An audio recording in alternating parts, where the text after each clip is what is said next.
From Fullerton District Stadium, Fullerton College Media Services presents Hornet Football. It's another junior college encounter in the Mission Conference, as tonight the Fullerton College Hornets meet the Riverside City College Tigers. And under the light of a silvery moon, a crowd gathering here at Fullerton District Stadium for what should be a dandy football game on a glorious night for football. It was a year ago that the Fullerton College Hornets were on their way to a national championship, and Riverside tried to slow them down. A year later, the roles are reversed, and we don't know exactly what will happen. Hi, everybody. I'm Mark Hilmer, along with Bruce Newmark, and we're happy that you could be with us on your local cable company for what should be a very interesting junior college football game for a lot of reasons, one of which is what happened to the Hornets a week ago. Bruce, we had a chance to go on the road with the Hornets when they visited their arch rivals down in Santa Ana, the Rancho Santiago Dons, and needless to say, things did not go well. Well, they really weren't beaten, although they were in the score badly. They really weren't beaten badly all over the field all night. It was 4 big plays, only really one long drive all night was all that was sustained. So if they can stop the big play tonight, they have a good shot of coming back from that loss. When Bruce is talking about big plays, he means that. Between rushing plays and kickoff returns, they had 4 plays of no less than 75 yards against the Hornets. That's the Dons last week. Tonight, they're coming in against a Fullerton or a Riverside team that Fullerton faces that is one known for the big play and may even be better than Rancho Santiago was. Well, Rancho Santiago scored on an 87-yard kickoff return, a 75 yards from scrimmage, and tonight Coach Scherbeck says the key to this game is going to be to regroup, to come back, and to play disciplined football. That the big play can burn you, but if you play disciplined football, they can't beat you. Meanwhile, on the other side of the ball is Barry Meyer, the head coach of the Riverside City College Tigers. A few years ago, I had the good fortune to be a radio broadcaster for RCC's Tigers, and if you are not familiar with Barry's philosophy, it's very simple. The Tigers like to run the ball, and then they will run the ball, and then a little bit later on, they'll run the ball some more. Probably the one big difference now versus a few years ago when they used to run the veer offense and hardly throw, if ever. Now they run the option offense, and if they want to throw the ball, they can. Their quarterback already this year, Randy Payne, has more than 1,200 yards passing, plus he's got 200 yards of his own on the ground.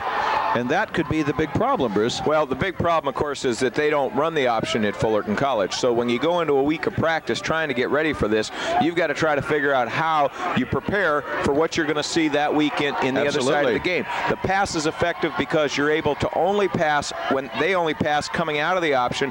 And Coach Scherbeck says that what will happen is your defense gets squeezed in there, and all of a sudden what they'll do is they'll drop back and they'll burn you by going deep to one of the corners because you're not ready for it. You've been somewhat lulled by that type of an offense. And yet the Hornets apparently had an unknown ace in the hole, somebody on their team that had done this before. Well, the difficulty is that when you come into a game like this where you're looking at an offense that you don't see, as Coach Scherbeck advised, that you don't do it in practice as well as they're going to do it tonight. They're going to be quicker at running the option. They're going to be a lot different angles and things like that. But Eric Robinson, the wide receiver, was a quarterback in high school, and he ran the option in high school. He was able to provide a dimension in practice that they wouldn't have ordinarily had. And that is going to be something that is going to be very important indeed to watch, because the Tigers come into this game averaging more than 400 yards in total offense per game. That's number 4 in the Mission Conference. However, there are those that actually say the Hornets may have an advantage.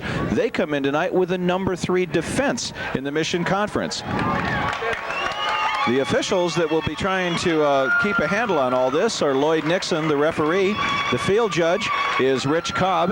The head linesman is Steve Smith. The back judge, Mark Eichelberger. And the umpire is Steve Grain. The Tigers come into tonight's ball game ranked number 2, not only in Southern California, but in the entire state of California for that matter. The only team they trail, of course, are the El Camino College Warriors, who the Hornets that is, ran into earlier this year. Riverside, meanwhile, ranked in the state 18th and 9th in Southern California. Riverside City College coming in 8-0, 7-0 in the Mission Conference overall, and 3-0 in the Central Division. The Hornets, meanwhile, 5-3 for the '89 campaign, 4-3 in the Mission Conference, and 2-1 in the Central Conference. And yet, if they won tonight, they would be back in the hunt as far as the division championship is concerned. It would really cause a logjam, although probably their hopes of a bowl game are a little bit iffy. If they beat this team, they'd be right back in the hunt. They beat this team, then they're 4-1. So would this team. Probably Rancho Santiago would be in the same place. The thing tonight's going to be to get David Chisholm some time. David Chisholm is not the kind of quarterback that quickly drops back and looks and reads and goes. David Chisholm is an excellent passer. He's an efficient quarterback, but he needs 3, 4, 5 seconds to get the ball into the hands of the receiver. The charge tonight is for the offensive line to give David Chisholm the kind of time he had earlier in the season that he hasn't had in the last 3 or 4 games. And one of those games in particular was last week against Rancho Santiago, and you can be sure that Barry Meyer had spies in the stand. They run a 34 defense at Riverside, and I'm sure they will definitely try to put pressure on Chisholm. And if they can, that could make a difference, because the Dons got to Chisholm, fouled up his timing, and everything started to come apart at the seams. Well, Chisholm has a higher passing completion than Randy Payne at 59%. And there you see Barry Meyer walking up and down the sidelines in his 10th year at Riverside City College. And going back to David Chisholm, he's completed 59% of his passes for 1,720 yards, coming into tonight to only 1,213 for Randy Payne. So even though Chisholm's had some problems with interception, he's thrown 14 on the season. When he gets the time, he's effective, he's efficient, he's a good quarterback. And one thing that Chisholm and Payne are both going to have to do is look down the gun barrel of the guys that are tied for the conference lead in pass interceptions. John Ramirez for Riverside, Orlando Robbins for Fullerton. We hope you'll sit back and enjoy NCAA junior college football on your local cable company as Fullerton College Media Services brings you the Hornets and the Tigers, and this one ought to be a street fight from the word go.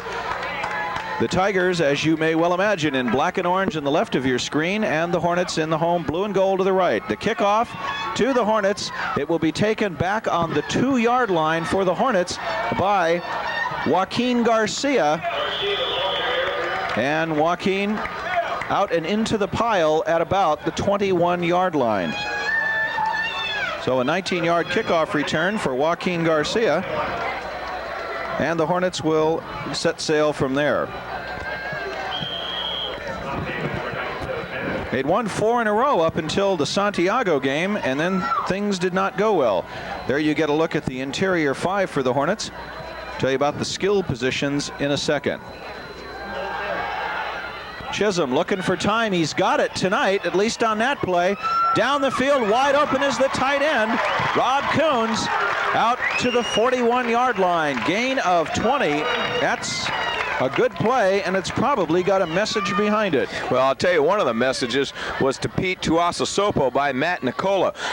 Tuasasopo was coming right at Chisholm. Chisholm was able to roll to the right, and Matt Nicola put a hit on him that kept him away from Chisholm and gave him time to throw that ball. Well, you saw it there a moment ago. Underwood, Nicola, Frembling, Hayes, and Wilford, the interior 5 for the Hornets. After this play, we'll try to show you the skill people if we can. You've already met one of them, the tight end Rob Coons, biggest guy on the team at 6'6". Chisholm delay, or I should say play action, and we're going to see sack number 1 of the night right off the bat by Eric Alexander, who happens to be one of the better tacklers on the entire Riverside team. He's already got 61 of them on the season, and now he's got a sack. They're going to have to pick that up. That's the kind of thing that they can't have happen to Chisholm tonight, because Chisholm needs to get his rhythm. The whole team really needs to get their rhythm and get back on track. There you see the defensive set. This is the linebackers and some of the deep people. You've got Steve Stokes, Mike Harrington, Brian Dodson, and Kenny Deemer, the linebackers. You saw 2 of the deep people there. Up front, it's Harper, Tuiasasopo, and Alexander, and then Wade Smith, John Ramirez, Scott Elmore, and Fred Easter back deep. They were at the 40-yard line, and they've backed it up from there to the 10, so loss of 10 on the sack by Chisholm. 2nd and 20, and he's going to throw the ball for more than 20, and it's going to go out of bounds. Yeah, he wasn't throwing that to anybody. He was throwing that away so he didn't have to eat it. The pass rush came in immediately. They read the pass, he read the pressure, and he was done. The philosophical intended receiver, that means the guy that was in the same area code at least, was Mike Thomas, and he just kind of stood there and watched the ball fly on by. What that leaves the Hornets with now is a 3rd and 20 from their own 30-yard line.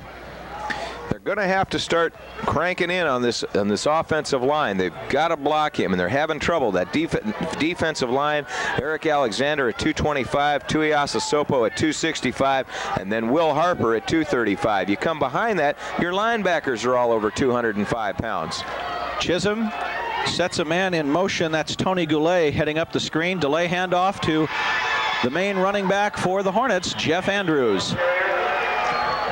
Andrews, of course, has already set the single season rushing record, the career rushing record, and just about every other thing you can imagine with the ball for the Fullerton College Hornets. He moved the ball from the 30 to the 33. They'll give him credit for 3 on that. And it'll bring up a 4th and 17 from the Hornets' 33-yard line.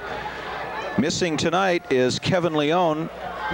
And punting tonight, Eric Lang, who normally does the place kicking, and that looked a little bit like a shanked field goal attempt right there, but it gets a good roll, and the ball will move from the Hornets' 37-yard line down to the 26. That'll make it a 37-yard punt for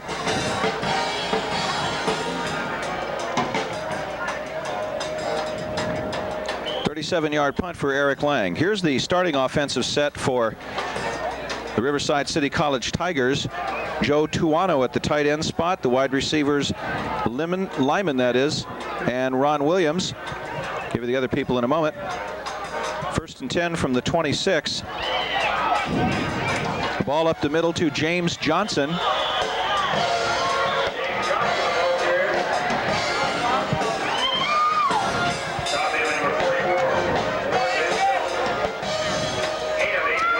Okay, you see it's Cameron Lyman, Ron Williams, McChristian, the conference leader in rushing, Johnson, and the quarterback Payne.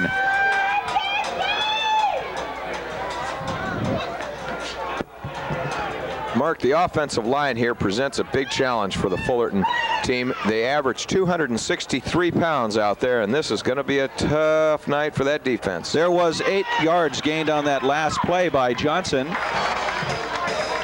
2nd and 2 from the 34-yard line, and moving up the middle that time.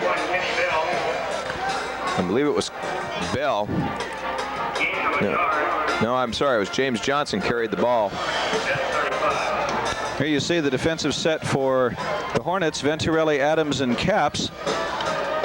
Kenny Bell in there defensively. And here you see Lavia Malingas, Palmer, McGuire, Robbins, and Napper, the deep set. It'll be 3rd and a yard. Give the ball right up the middle.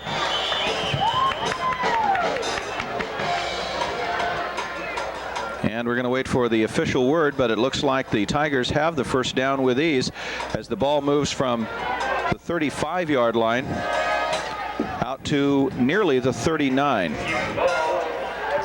was a 3rd and 1 play, and it looks like they got 4 that time without any problem at all. 1st and 10 now for the Tigers. At the Riverside, well, they're going to spot it back at the 39. Between the 38 and 39, it does vary a little bit depending upon which official sees what. Payne with the ball himself. He'll make it to the 40, and that's all he's going to get. Knocked down by Dante Venturelli, and also in there was Ward Van Pelt. Both of the defensive ends closing in and bringing Payne down in a hurry. It was a good read by the defense. I think they tried to make it look like the ball was going to go to the running back. They went with a double tight end, and then Randy Payne kept the ball, tried to go over the middle, but Venturelli stopped it. Before that, Payne had 81 rushes for 205 yards, a 2.5-yard average, which is not bad for a quarterback. 6 TDs, but he's got one that went for 41 yards for a touchdown.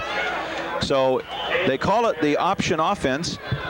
And Payne, you see there, keeping it again, moving it from the 40 to the 45, so it'll be 3rd and 4. And of course, we already mentioned that one thing that may differ from the Riverside teams of a few years ago, when they were almost exclusively running, is that now they can throw the ball if they want to, and this may be a chance where they might need to. We're coming up 10 minutes exactly in the first quarter. 3rd and 5 from their own 44. Split backs, tight end to the top of the screen. One wide out down here, actually double tight ends.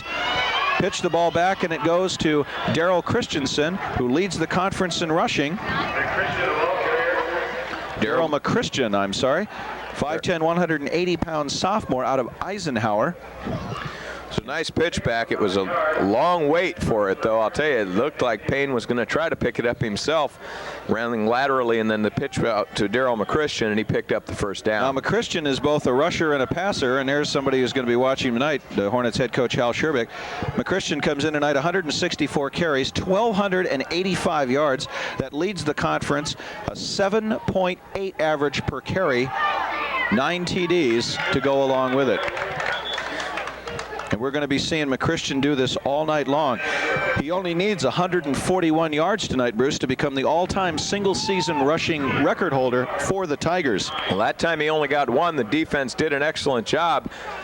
And Fullerton defense so far has done a pretty good job on that run. Well, they've got to read, and they're giving away a lot of weight. You know, the Hornets' biggest guy up in the front normally is Mitch Meyer at 250. The smallest offensive lineman for the Tigers is 250. And they go from there to 260, 275, 280, and on down the road. That was McChristian again, dragged out of bounds this time by the right cornerback, Eddie Napper. The line of scrimmage was the 49. It's now the 45. So you can give 4 more to McChristian, that is. And it'll bring up another 3rd and 5 situation. And the nice thing for the Tigers here is, with the power of their offensive scheme overall, they can do just about whatever they want. We mentioned they average 410 yards a game. Offensively, 151 of that per game passing, and then, of course, 258 on the ground. So the odds lean in the favor of the run, and as soon as we say that, they throw the ball. And they throw it right into the face of Ron Williams. Kevin Palmer on the stop. He prevented that by keeping his heavy pressure there. And Fullerton read that because Kevin Palmer had just come in on that down. Well, Palmer may not have been fully aligned to the fact the ball was coming to him. It hit him right smack in the face mask and fell to the turf. 4th and 5. And it should be Darren Goodman on to punt for the Tigers, a 5'11", 170-pound sophomore out of Cajon High School. Only a 34-yard average, but he has got one that went for 50 yards. Line of scrimmage, the 45 of the Hornets. He gets it away. Ball taken by Nick John Haydick back near his 11-yard line, and they'll knock him out of bounds there. So it's going to be about a 34-yard punt and little or no return. 33-yard punt by Goodman. PA announcer says 33 yards, but you get the idea. 9:05 in the first quarter showing on the scoreboard clock.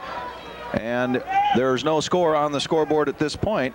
Hornets will set sail again on their second series of the night.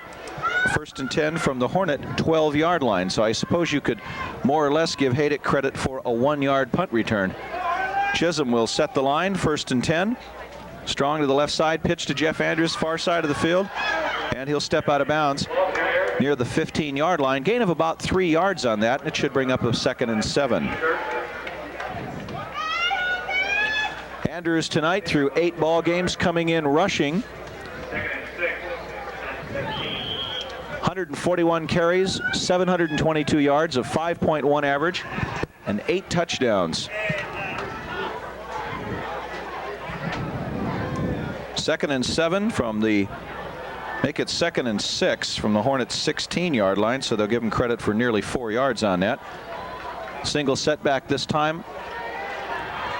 Thomas split out wide to the near side of the field, but he goes to the top of the field to Tony Goulet, the fullback, and the pass is completed, Bruce, just beyond the 25-yard line marker near the 26. A gain of 10. There's a real good example of what Chisholm can do when you give him 4 or 5 seconds. It's the first time really, besides the first pass completion that he had a full 4 or 5 seconds. And that time he hung right in there. He had the time. He put the ball on the outside of Tony Goulet right in his hands. He was able to turn upfield and pick up a little more. And I think what the NFL textbook says 4 seconds is great. Usually you have to live with 3, but that is something he did not have against a very good Rancho Santiago team last week. This is Goulet again on the ground this time, and Goulet will move it from the 26-yard line out to about maybe the 27. The reason he didn't get more is he ran into Mike Harrigan, and Harrington, that is, 6 foot, 205-pound sophomore from Arlington High School, leads the Mission Conference in tackles.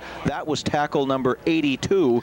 He had a mere 19 of them against Cerritos. Say what, he went under him like a submarine. As he was coming across the line, Harrington went down to the turf, and all he found was the legs of the runner. 2nd and 9 from the 27-yard line. Chisholm may be audibilizing. He sets Mike Thomas in motion. 7-step drop back. He's got plenty of time down the middle, and he completes it. And it should be Richard Nelson, the backup tight end, advancing the ball to, according to one official, the 32-yard line. The other one says the 31. And the 32-yard line official prevails, so that'll be good for about 5 yards that time to Richard Nelson. 34, that's 32. Nelson coming in tonight, he had 17 receptions, and he's one of 4 pass receivers for the Hornets that's averaging in double figures. Actually, there's more than that. And we'll tell you more about that later on. I think the tally now, he's among the top 4 as far as use, but there's something like 12 guys in double figures. There is another pass completion. I think that time it was either Nelson or Coons. It was a 3rd and 4 play. Number 88, Richard Nelson. And it will be Nelson again from the 32. This time they'll spot it at the 35, so give him credit for 3 more. And that'll bring up a 4th and a yard from the Hornet 35-yard line. Dropping back deep for the Tigers to return it, Mario McCullough and also Will Martin. Again, the place kicker, Eric Lang, replacing Kevin Leone, punting tonight. Takes the snap, gets it away. This time he got a good one. Backpedaling all the way to the 17-yard line and then falling down is Will Martin. And there is a flag on the play, so hold everything. It was a 48-yard punt that time. Bruce, you got the story on why Leone wasn't being used. Was it an injury? It's an injury. He won't be in tonight because he's got a bruised calf, and in a punter, that's something that's going to keep you out of the game. 48-yard punt, 3-yard return. And we're waiting to find out what the story is on the flag. Now, dead ball foul. Dead ball foul. Personal foul on Riverside. Tiger. Half the distance to the goal line. 1st down and 20. aren't referees wonderful? You ask questions and they answer them for you. So it's 10 yards, half the distance on the personal foul. By the way, if you were with us for our telecast not too long ago of the Riverside City College Tigers and the Golden West Rustlers, we left you saying that we would find out the story of the alleged timeout that was charged against Hal Scherbick by the referee of that ball game. I'll give you that story in a minute, but it was between Fullerton and the Orange Coast Pirates.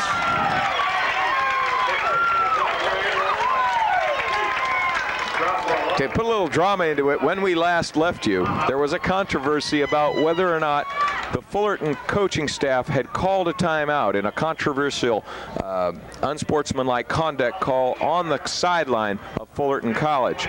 The actual story was Coach Scherbick wanted a explanation of why that penalty was called. He walked out on the field to get a explanation from the referee, and the referee assessed a timeout, a rule which nobody seems to know exists in college football.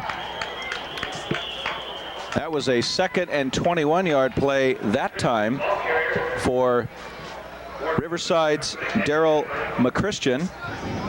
And there you see Barry Meyer with the headset on, and he's pacing up and down the sidelines, and you get the impression Barry's a very animated coach. If things do not go according to the rule book or the playbook he issued in August, you may see reactions like that. The ball was on the 9-yard line previous to McChristian's run. Line of scrimmage now about the 13, so he got about 4 on that one. And yes, the Tigers can pass, and there might be an interference flag on that Absolutely. one. You could see it coming 10 yards ago. No doubt about it. Kevin Palmer ran down number 14, Ron Williams. Ron Williams turned to go to the ball.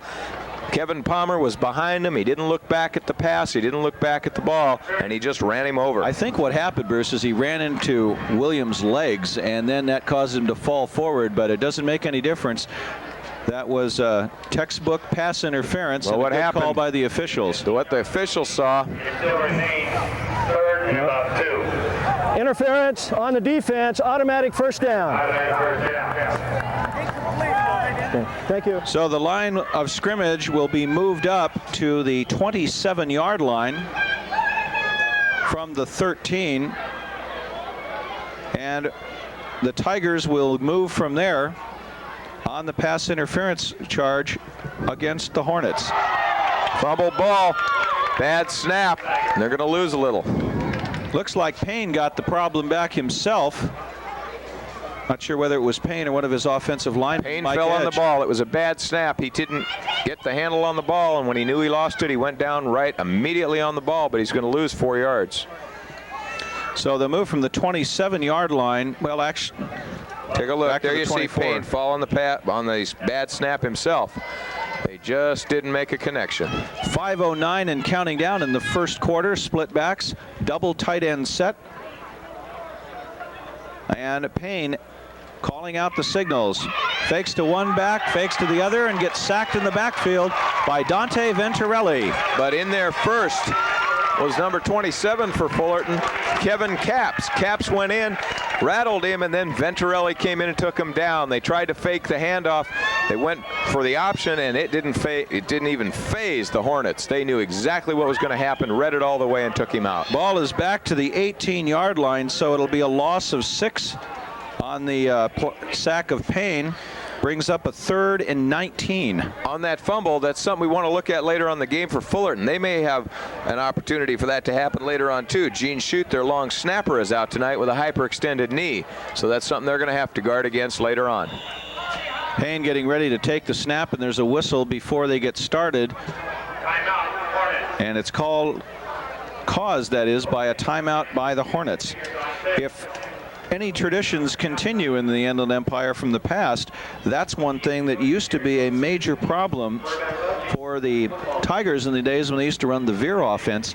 A lot of action by the line, and they were very susceptible to the fumble.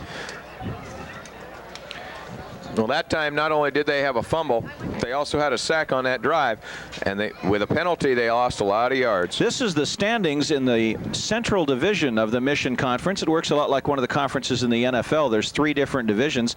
South is basically down in the San Diego, Central Orange County, if you will, and north the Los Angeles and San Gabriel Valley area. And there you see it, Riverside 8-0, 7-0. And Rancho Santiago, boy, that was a big loss, Bruce, suffered last week. Very, very, very big. 7-1 there, 6-1, and then Fullerton 5-3, 4-3. Now, what it doesn't show you there is the standings within the division itself as far as other division games. If the Hornets could pull this off tonight, they would go back to 2, make it 3-1 in the conference, and that would make 3-1 within the Central Division, and that would really mess things up in a big way as far as figuring out who does what to who next, because Orange Coast College is not that far behind, and it would also slow the Tigers down in a big way as well. 3rd and 19 from the 18. Payne wants to throw, and he will. This time right through the hands of Ron Williams, who came into this game with 2 touchdowns and a 19.4 yard per reception average. That time Kevin Palmer got a little help from Orlando Robbins. Palmer playing behind him, Robbins playing in front of him, and Ron Williams just couldn't accelerate to get to the ball because right there was Orlando Robbins. So the pass looked like it was overthrown. We talked about the Hornets having like 12 guys with double-figure passing reception averages. The same is true for Riverside, only 2 guys, but the numbers are amazing. There's going to be an amazing punt. Nick John Haydick taking it back at his own 30. There's a flag on the return. It's got to be a clip. And that was a 52-yard punt before Haydick ever saw it. Well, on that Riverside last possession, Mark, they had the ball for 2 minutes and 14 seconds and lost 3 yards during the possession.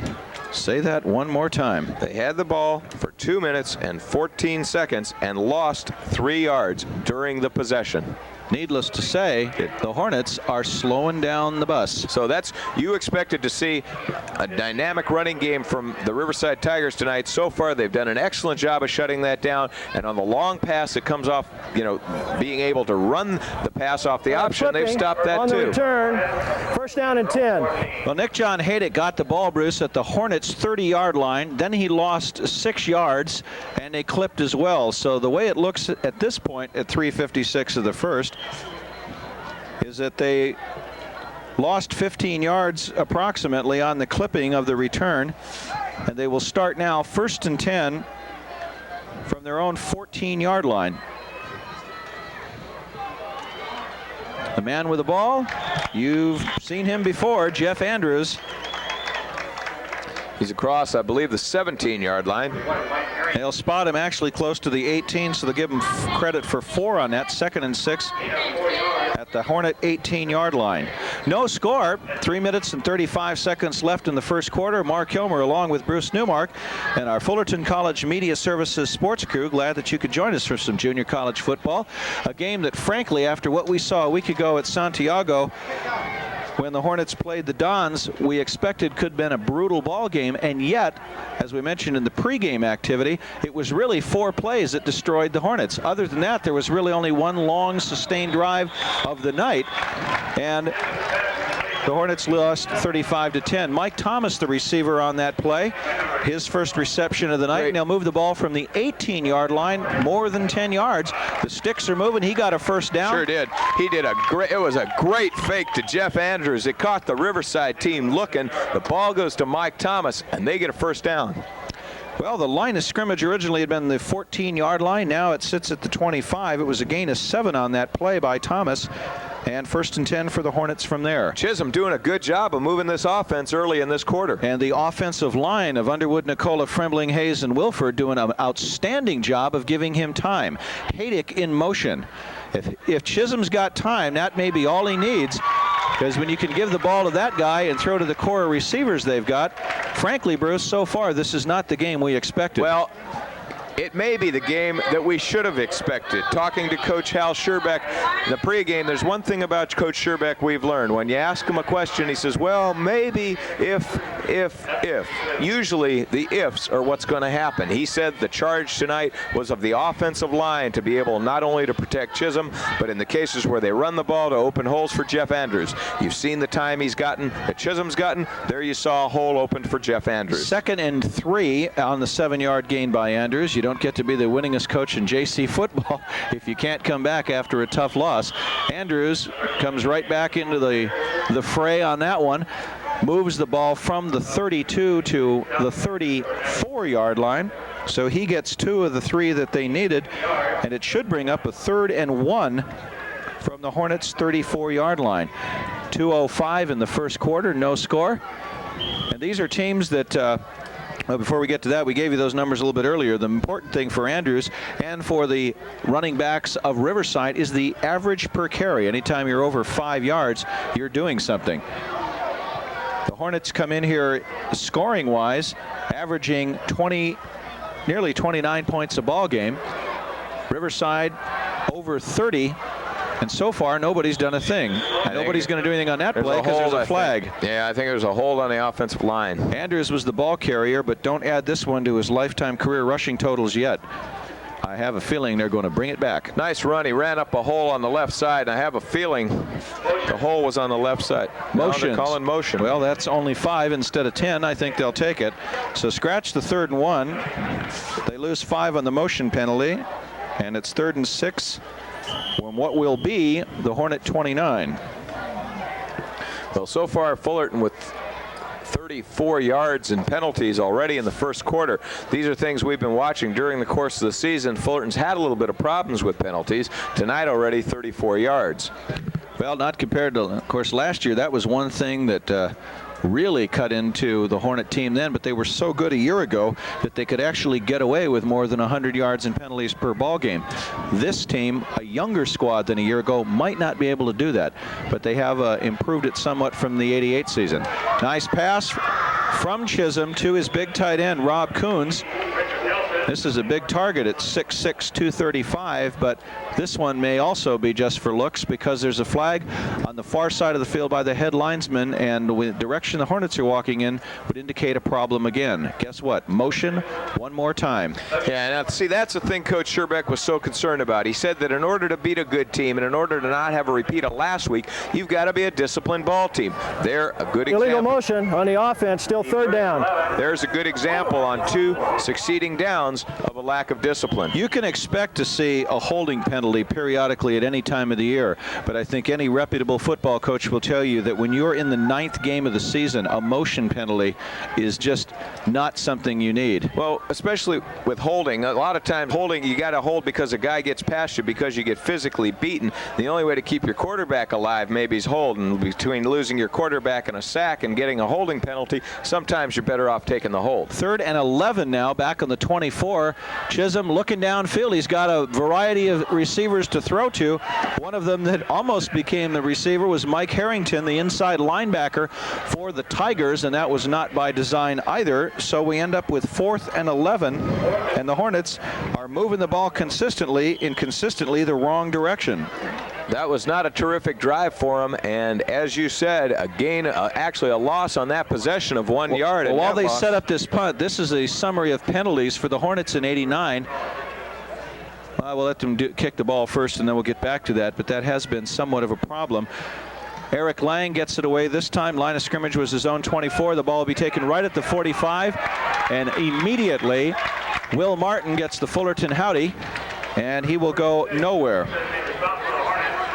The punt was 31 yards. There you see the penalty statistics during 1989. Hornets 67 penalties, 732 yards against an opponent's 51 penalties for 443, and that's significant because that's the kind of discipline errors that Coach Scherbeck is so concerned about coming into tonight. 19 seconds showing on the clock in the first quarter. Riverside setting sail after a -1 yard punt return, and they'll get going from their own 44-yard line. Payne give the ball to the first man to the line. No, he didn't. A great belly fake and pitches it back to Daryl McChristian. Fumble. The ball is fumbled.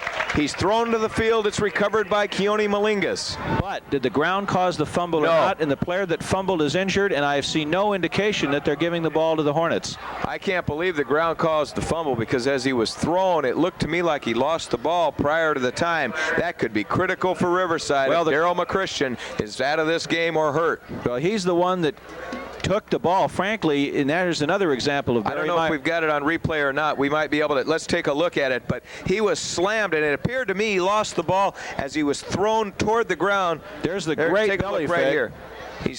He loses. Well, I don't know. His hand may have lost the ball before the ground, but boy, he was slammed to the ground by Eddie Napper. Well, anyway, what I started to say, there was another example of a Barry Meyer coach team. They have great action in the line, a belly series, and you saw a great fake there to James Johnson, which froze the linebackers, and then McChristian took the pitch, and he had the ball in his left hand like a loaf of bread, and it came out when he hit the ground, and they were going to say that it was the ground that caused the fumble, right or wrong. When play continues, it will be 2nd and 8, as that is the end of the first quarter. The Hornets and the Tigers, no score so far. I was really surprised. I'll tell you, on the replay, I agree with it. It was a tough call whether the ground caused the fumble or whether he lost the ball going down. When I first saw it, I thought that he had lost the ball on the way to the ground, that in flight, I guess is what I'm trying to say, that he went and lost the ball. But no, I agree. The ground caused the fumble. Malingas, though, heads up, was right on that ball. Had it been a fumble, he would have owed it to him to come up with that ball because there were Tigers all over the area. And there were Hornets in the neighborhood, too, but they'll give it back to the guys in the black and the orange. Seems only right that the Tigers should wear those colors. And it's 2nd and a long 8, if you will, from the 45. Payne to throw off the hands of the tight end, Joe D'Antuono, I believe is how he pronounced it. Let's try Dan Tuono. I think Dan that's Tuono, really I it. think you're probably Dan right. Tuono. But coverage, sorry about that. Coverage by we'll do better Lord with Van Pelt. That's a much easier name to say. Yeah, I went for that one. That was the one I was taking. Dan Tuono, a 6'2", 215-pound sophomore from Norco, despite what I just said. One thing to look at, though, on that last, we thought almost a fumble, but it wasn't. What could be critical was the fact that Daryl McChristian's not in the ball game right now. No, he's not. Different running backs in the backfield. Tell you about that in a second. Meanwhile, Payne unloads it and gets popped right in the stomach by Dante Venturelli the minute he throws the ball.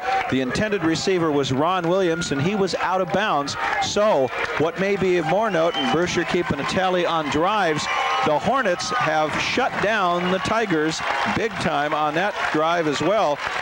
4th and 8 from the Riverside 46-yard line. Well, on the last two possessions, they were -3 on the first. On the second possession, they were -3 on that one. They picked up 1 total yard during the course of the drive that began back 19 seconds in the first to go in the first quarter. This is a team that averages 410 yards per game. Excellent job of shutting down the run.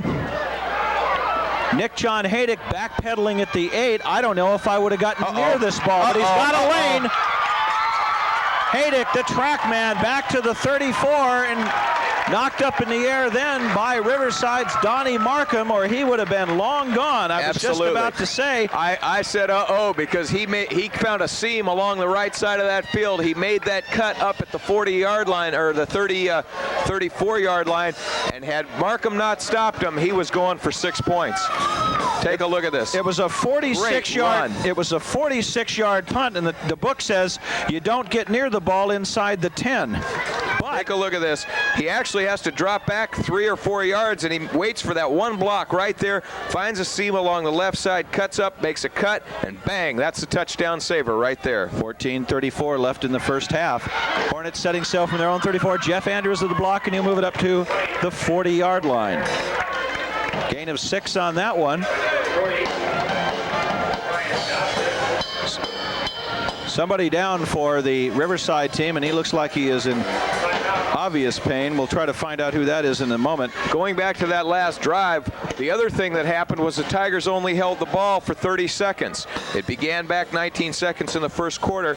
They gave the ball up with 14:49 to go in the second quarter, and all of a sudden, the Hornets go back on the field offensively, and the Tigers defense forced to come back out. While they have that injured player, to recap, that was a 46-yard punt by Darren Goodman, and what was a very risky but very exciting 26-yard punt return by Nick John Haydick. The injured player for Riverside was Mike Harrington. Wow, you don't want to lose him. I'm going to tell you what, Fullerton's keying on the guys that they need the most. McChristian went out on their last possession. Now one of their best defensive linebackers goes out, at least on this series.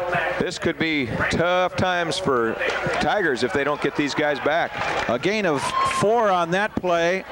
I believe it was by Andrews. Excuse me, a loss of a little bit on that one, so it's back to the 39. That'll make it 3rd and 5 from the Hornets' 39-yard line. Chisholm to pass, man wide open. It's Haydick at the 45 of the Tigers, and this down is inside going nowhere. The 42, the 38.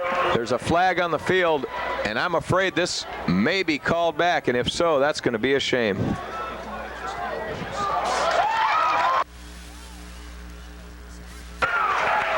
The flag is apparently going to be against Riverside. Offside, defense, penalty declined. Penalty will be First declined. down. I said that it was 3rd and 5. My apologies on that. It was 2nd and 5. The pass play from the 39-yard line moves it down to the 39, basically, of Riverside. It's a gain of 21 yards by Nick John Haydick. Now it's 1st and 10 for the Hornets at the Riverside 38-yard line. Chisholm rolling to his left, escapes one tackle momentarily and dragged down by Kenny Deemer, one of the outside linebackers for the Tigers, but not until the ball is moved. The blazing total of 1 yard on that one. That last penalty costly for the Tigers, because without that Well, they made it anyway. They picked up the 21 yards, but boy. Mike Harrington was the player that went out a moment ago. You saw briefly a graphic on the screen of our upcoming game. We're sorry we didn't get to say anything about that, but we had the leading tackler in the conference going down in the dirt. And he's not back yet. He's not back yet. That could make a big difference in this ball game. 12:42 remaining in the first half. No score, but the Hornets trying to do something about that as they pitch it back to Jeff Andrews, and he'll tippy-toe out of bounds at the 40-yard line. And that actually is going to be a loss of nearly 3 yards for Andrews on that. It'll bring up a 3rd and 12 from the Tiger 40-yard line. So you're dealing with two teams here. One that was the runner-up for the national championship last year, another team that might be this year. They may be a better team than El Camino, who is leading the hunt right now. And here we are. We're about 20 minutes clockwise into the ball game.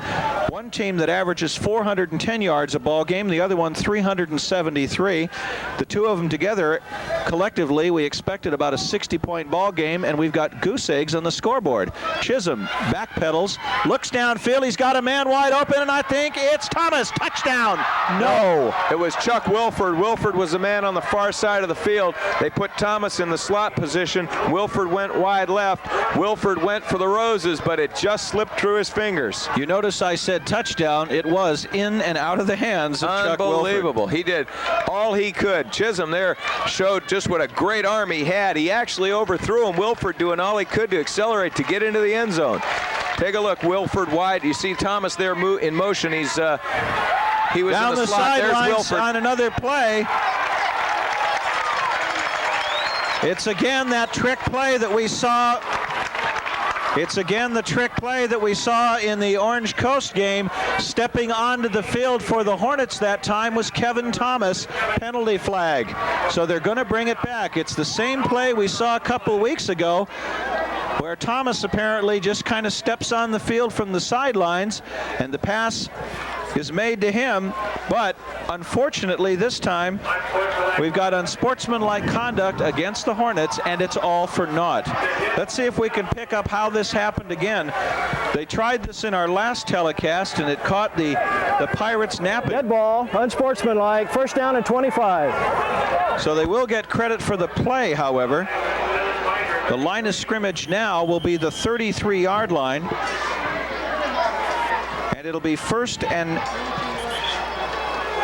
25 at the Tigers' 33-yard line. Again, these are all discipline penalties, and they're discipline penalties that are costing them big. They're 15-yard. Boy, those hurt. Which means they would have made it down to the 18-yard line in the pass play, which would have made it a 22-yard gain. And then you lose 15 on the penalty. Timeout called on the field. Second timeout taken by the Hornets. They have one remaining. And what we were trying to tell you a few moments ago before things started coming apart at the seams, that the next home game for the Fullerton College Hornets a week from now will be against the Gauchos of Saddleback, and they're a team that historically is very, very good. They are almost a football factory, and for those that may not know, from the neck down, their uniforms are identical to USC's. They have a helmet that looks exactly like the Green Bay Packers, except it's cardinal in gold, and Ken Swearigan has been winning football games down there for 20 years, and yet 1989 has been, to be very honest, a disaster for the Gauchos. They normally are among the winningest teams in the state, and nothing would be finer, as the saying goes, for the Hornets. If they could pull this one off and blow the Gauchos away, they might have a bowl game in their future. A 7-3 record just might get it done. So we resume after the timeout, 1st and 25 from the Tiger 33. It'll be an end around, if you will, by Mike Thomas. He will stop. He will throw. Haydick in the end zone, knocked away. Unbelievable. They went right back to it again, figuring nobody'd be looking for it twice, and that time, excellent defensive coverage. John Ramirez and Kenny Deemer there on Haydick. unable to pick up that pass. A year ago, when the Hornets were on their way to what they thought was a national championship, they almost lost that ball game. And the way they pulled out the victory a year ago, 19-15 against Riverside, was on a double pass play from the quarterback to one of the running backs to Nick John Haydick. It worked in 1988, not yet in 1989. 12:08 left in the half. No score. Can you believe it? 2nd and 25. Thomas in motion. Chisholm, who has had all the time he ever needed, and he's got more now. Down the middle, it's Thomas. And this time the pass is complete at the 17-yard line. Gain of 16. Well, they needed that because that gets them down to where the original line of scrimmage would have been had they not had the penalty. So they'll go 3rd and about 10. There you see, right over the middle to Richard Thomas, and again, a lot of time. 6-7 seconds that time. He had all the time in the world. Great job of coverage by the offensive line. 3rd and 9 at the Tigers' 17-yard line. Chisholm sets his line strong to the right side. The big guy, Rob Coons, back in at tight end. Double wideouts to the top. Goulet, the only back. They'll go to the left. It's in and out of the hands again of Chuck Wilford. That's 2 passes as Wilford's dropped tonight so far. Brian Dodson, I believe it was, one of the linebackers defending for Riverside. We should tell you about the defensive set for Riverside. Will Harper, Pete Tui Asasopo, and Eric Alexander up in the front, 235, 265, and 225. Then Steve Stokes, Mike Harrington, Brian Dodson, and Kenny Deemer. A very good linebacking core, all at around 200. And size and weight-wise in the back, the pass defense for the Tigers not that big. This will be a 34-yard field goal attempt by Eric Lang. The snap is back. The ball is down. It's nearly blocked, but it will not be blocked, and it will be good at the 11-11 mark of the second quarter. It was very nearly blocked by Eric Williams, who came flying across it. He got it off just in time, and there's your first score of the night. By our count, 9 plays, 66 yards, 3 minutes and 23 seconds, and the 34-yard field goal by Eric Lang. Lang kicking on the season so far.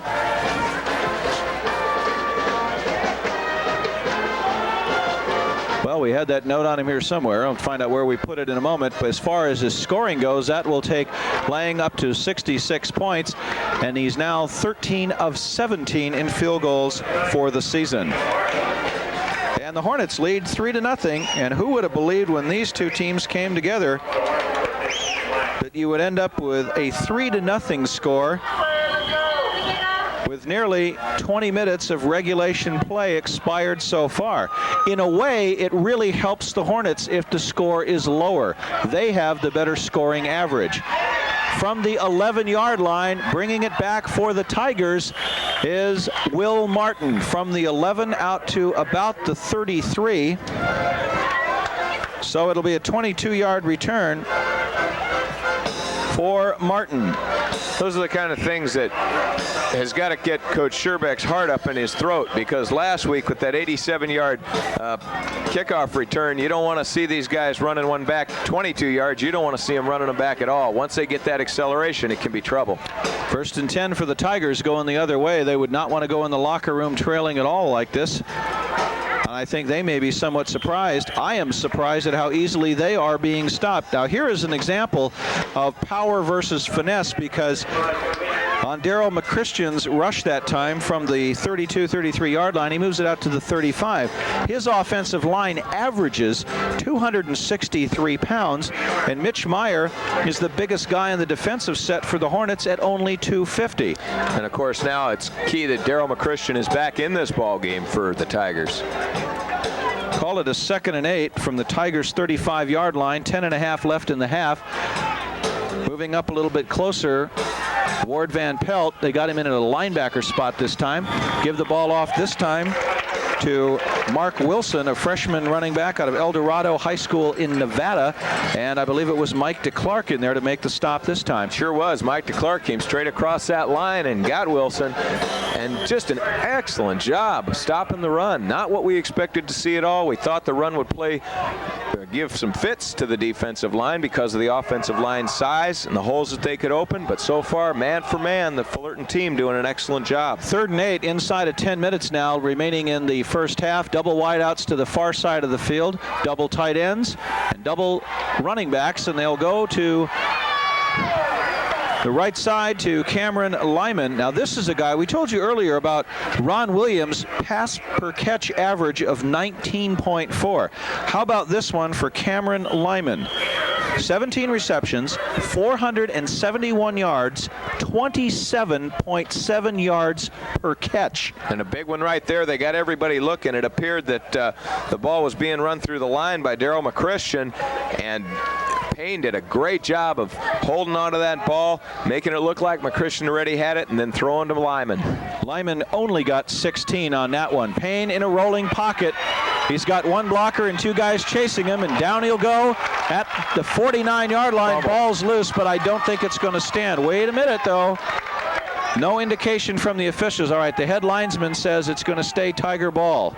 And I think the guy making the tackle that time for Riverside, I was going to say at first I thought it was Venturelli, but it looks like it was Kenny Bell. So Payne will be considered the ball carrier for a loss of 2, and it'll bring up a 2nd and 12 from the Tiger 49. Not to mention the fact that the natives in the Fullerton stands got restless on that call. They felt that ball should have been Fullerton's, but as you said, the ground can't cause a fumble. I think they're cheering from their heart on that one.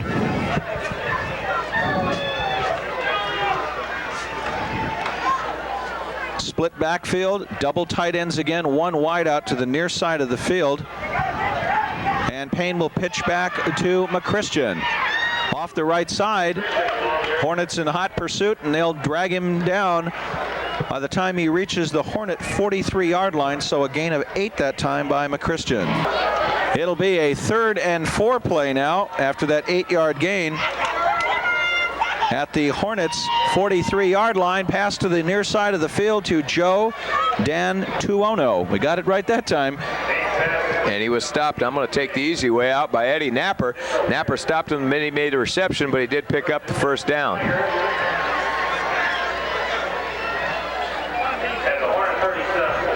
12 yards on that play.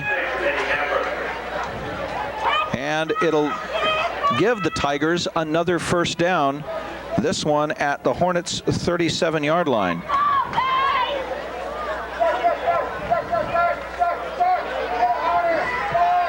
Excuse me, gain of 4 on that pass play.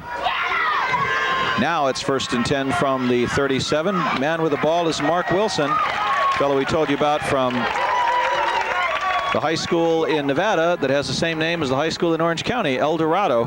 And Wilson on this carry got possibly a yard and not much more. He ran a lot of real estate to pick up the yard too. He must have run 12, 15 yards, and this now at the 36-yard line of the Fullerton Hornets is the deepest that either team has been into the other territory other than the field goal. So this is the first time Riverside's been able to penetrate into Fullerton territory. And the field goal, of course, was 34 yards, kicked from the 17, so that was the closest anybody's got to really doing it. There you see a great spin move by Payne, and in some sort of quick opener type of blocking scheme, up the middle goes Daryl McChristian, and just like that moves it from the 36-yard line down inside the 25 to the 24.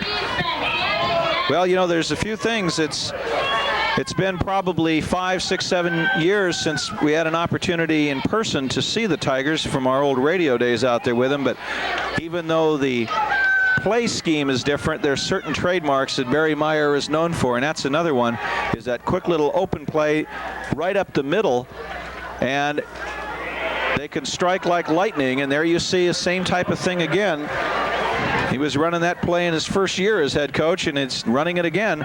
Up off the turf one more time. It's McChristian. This time Mitch Meyer with the stop. I was going to say Mitch Meyer. I'm sorry, I pointed to Mitch Meyer for you, but what I was going to tell you was that Mitch Meyer came across there, and just as that handoff was being made, he made it like a slash block trying to go after the ball, and he nearly knocked the ball out of Payne's hands. He just got it to Daryl McChristian. Well, it went from the 36 to the 25, and now it's down to the 14. Back-to-back 11-yard gains.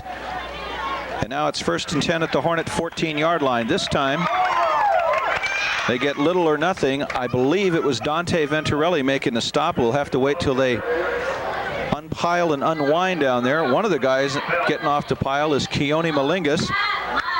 And what happened was Venturelli met him first, slowed him down, and then Malingas came in there and took him out. Virtually no gain that time, and I believe it was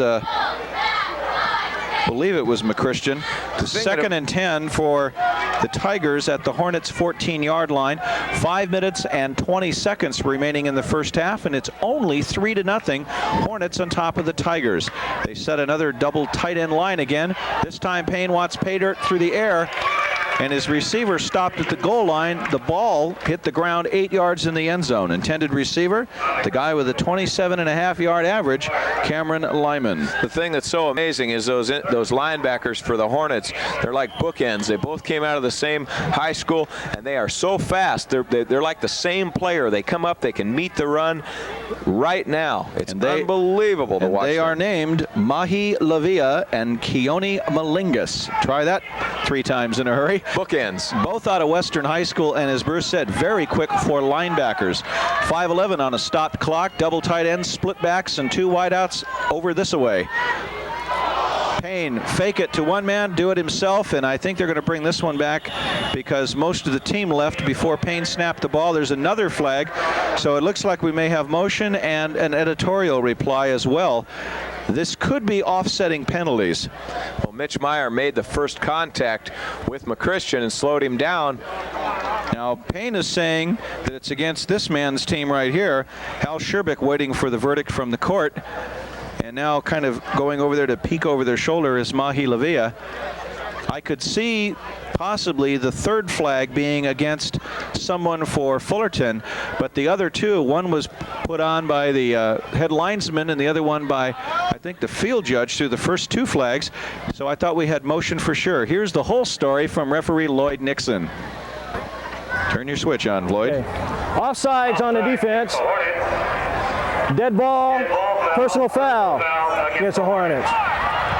So 5 yards for the offsides and half the distance, automatic first down for the personal foul. So you end up with what would have been basically 20 yards in penalties from the 14. You're going to end up with a double foul, if you will, and it will be 7 yards on offsides and a personal foul. And now you have 1st and goal for Riverside from the Hornet 4-yard line. 7-man front, Payne give it, and McChristian is met immediately at the line by Mitch Meyer. Also in there was Mike McGuire, and there's no gain on that one with 4:38 and the clock counting down. It'll be 2nd and goal, again from the Hornets 4-yard line. Well, you hate to harp on anything, but they're an automatic first down, essentially given up because of a lack of discipline on a scoring drive. Payne inside, man with the ball is Mark Wilson, and Mr. Wilson has himself a touchdown.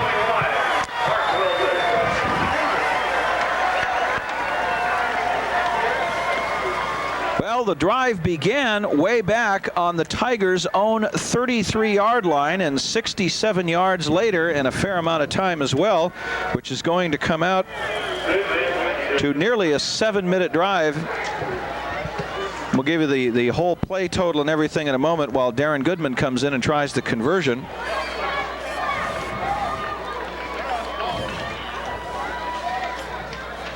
"14 plays, 67 yards, and 6 minutes and a whole bunch of seconds. In the second quarter, Riverside make it 6 minutes and 49 seconds. And suddenly it's RCC, as they are known, 7, and Fullerton College 3. That's a long, sustained drive, 6 minutes and 49 seconds, 67 yards, and boy, that eats up on a defense. It eats up on a defense, indeed.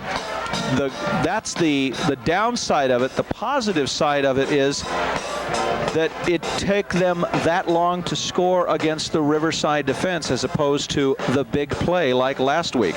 That's what absolutely killed the Hornets in their game against the Dons. The other thing that hurts you, though, is you can't continue making those kinds of mental mistakes. The offsides penalty and then the unsportsmanlike conduct penalty.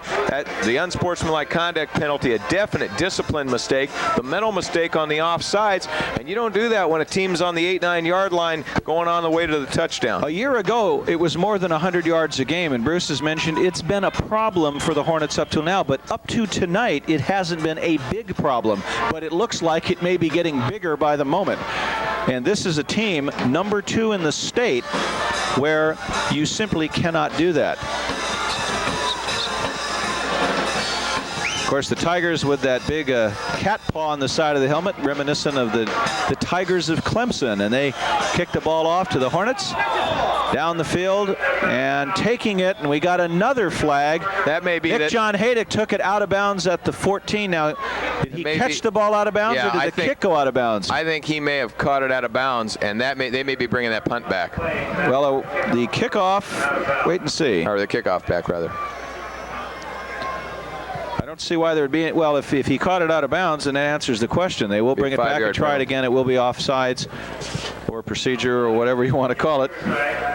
Referee Lloyd Nixon gives us both, which is actually true. I guess they did both things. They were offsides in the kick, plus the illegal procedure for kicking it out of bounds. So it'll be 5 yards. Quick stat on penalties now. 67 yards in penalties for the Hornets in this first half to 13 so far for this Riverside Tiger team. Not to mention the fact that on the last series of penalties, which totaled, as you called, 7 yards, it really moved them into position to capitalize on the way to that last touchdown. Well, they're going to kick the ball off again.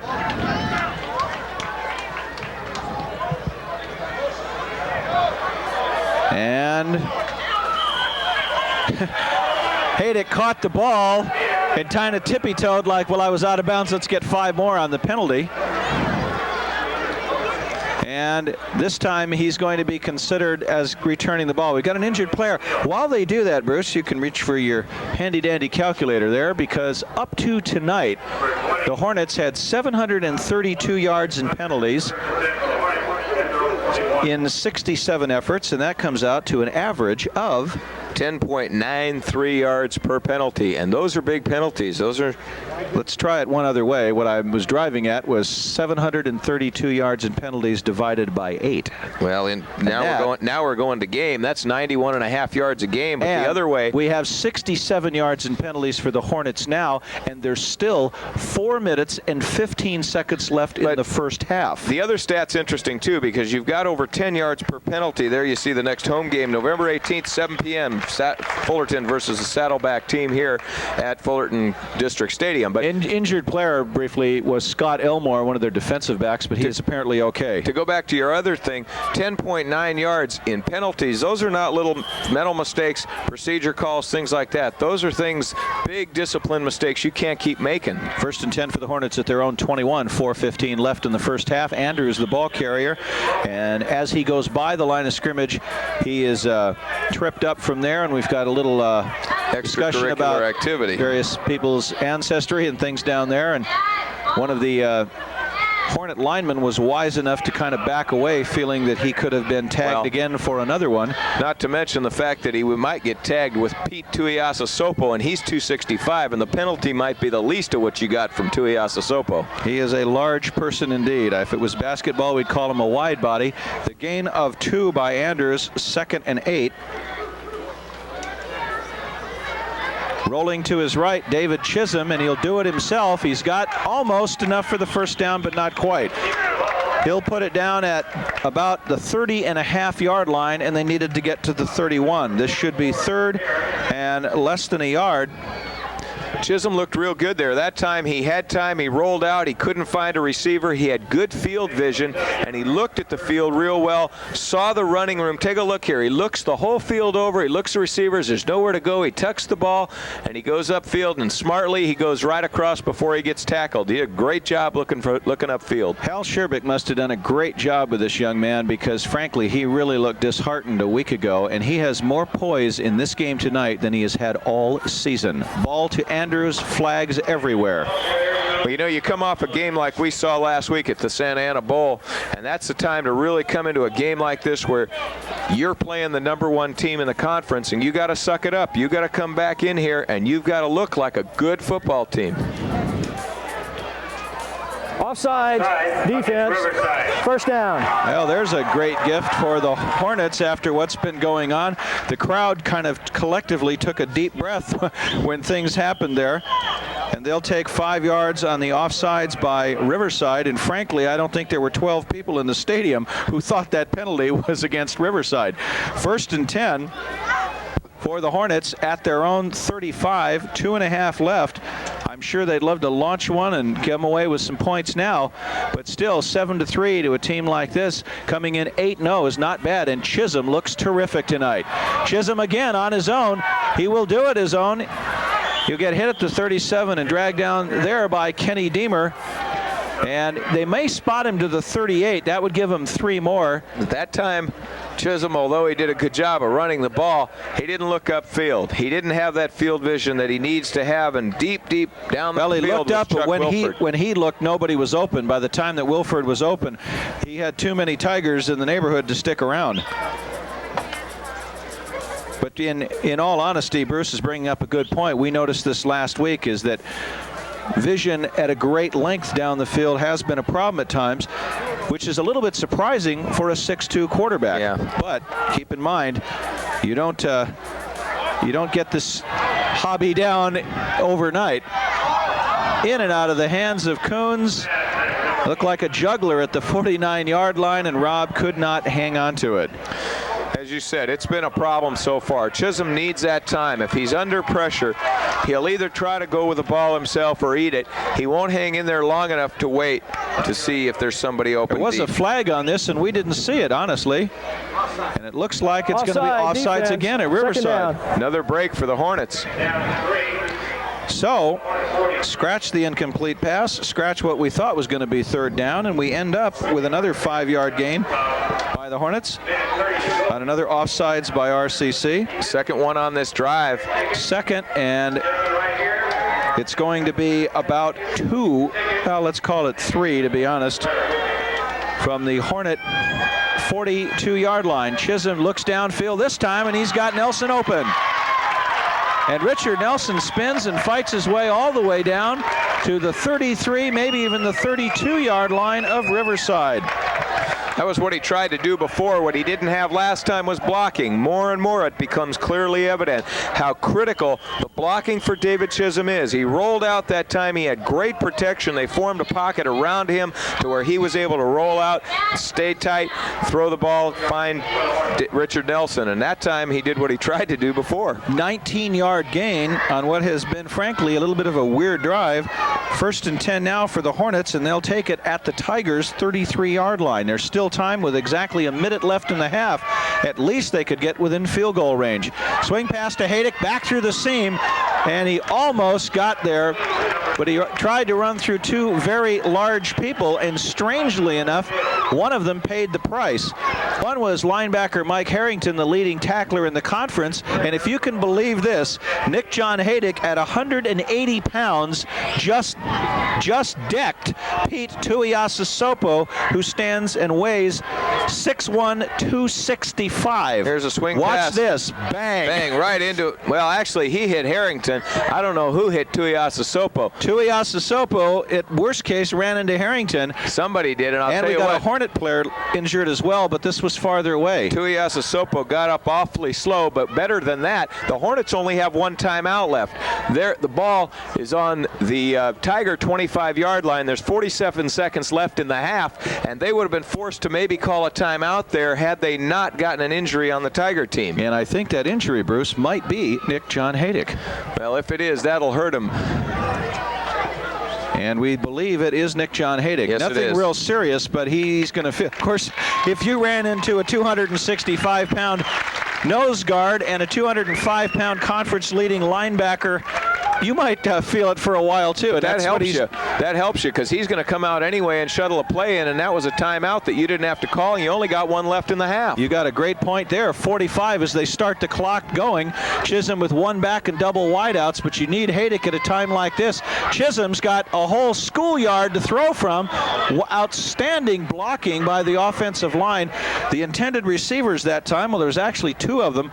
Joaquin Garcia, who's almost, if maybe not quicker, than Haydick was down there, and the wide receiver Chuck Wilford. And maybe more important than the fact that the pass was incomplete is the fact that it stopped the clock. Now probably we'll be looking for, my guess is if Andrews come in, they may do a little play to Andrews and then call a timeout or something over the middle of the tight end. Haydick comes back in and Garcia goes out. So maybe going back to the air. Line of scrimmage is spotted at about the 25.5-yard line. Well, actually the nose of the ball now on the 25 for Riverside. This will bring up 3rd and 3 for the Hornets, that is, on the Riverside 25-yard line. And we've got delay of the game. Hello. Boy. Here, you can hear the crowd reacting to that one. They are not pleased about that. So the penalty totals that we're keeping track of, they may not be taking notes in the stands, but the Hornet loyal are apparently aware of what's going on as well. And this will move the ball from the 25 back out to the Tiger 30 with 34 seconds left. 3rd and nearly 8 yards. Nelson in motion. Chisholm facing a 4-man rush, just gets the ball away to Nelson. Nelson inside the 30, inside the 25. The ball's loose and there's a flag. If it's a clip against the Hornets, the Tigers will keep the ball. Coming up with it is Brian Dodson. And let's just stay tuned and say we'll give the ball to Riverside. It must have been a penalty against the Tigers. Here's the ref. Clipping against the Hornets. Declined. The fumble recovered again by Brian Dodson. Now, I don't know if that we have the replay of that or not, but whoever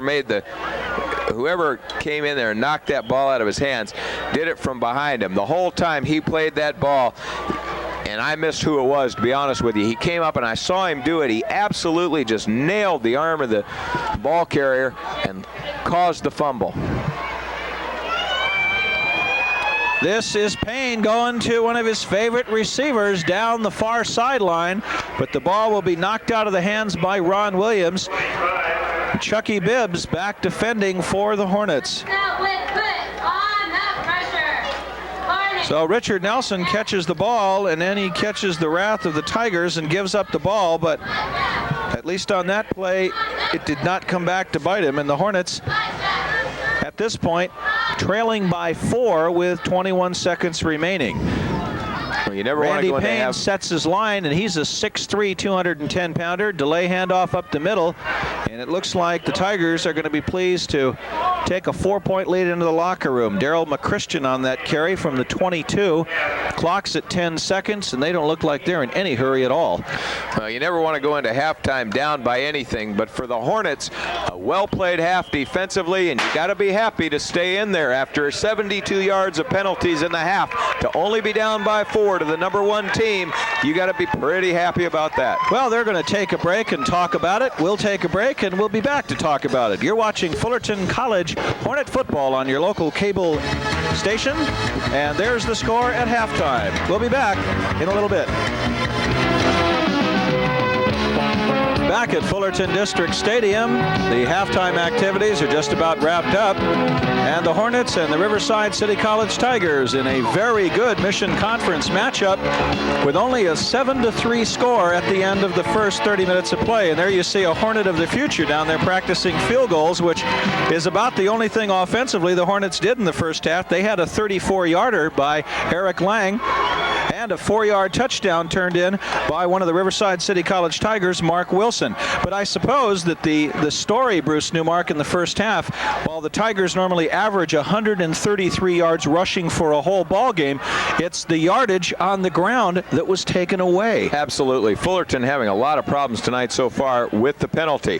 The first, they're averaging 91.5 yards penalized per game. Already in this half, they've been penalized for 72 yards, and not just small things. They've been penalized for unsportsmanlike conduct, one of them on a scoring drive right down inside the 10-yard line, a couple other unsportsmanlike conduct penalties, and 2 motion penalties on succeeding downs. You know, there's the old saying of what goes around comes around, and while the yardage that the Hornets have been tallying has been taken away by the officials, conversely, the Hornets have turned around and taken away from the Tigers, a team that averages 410 per contest. Well, they ought to have 200-plus yards in this half, from the first half, from what they've done so far. On their first possession, Fullerton held them to only a 19-yard gain. The second possession, a net loss of 3 yards. The third possession, a gain of only 1 yard. And then, of course, on that fourth drive, the 67-yard drive leading to the 4-yard touchdown run by Wilson. So you're talking about 85 yards in total offense in the first half for the Tigers.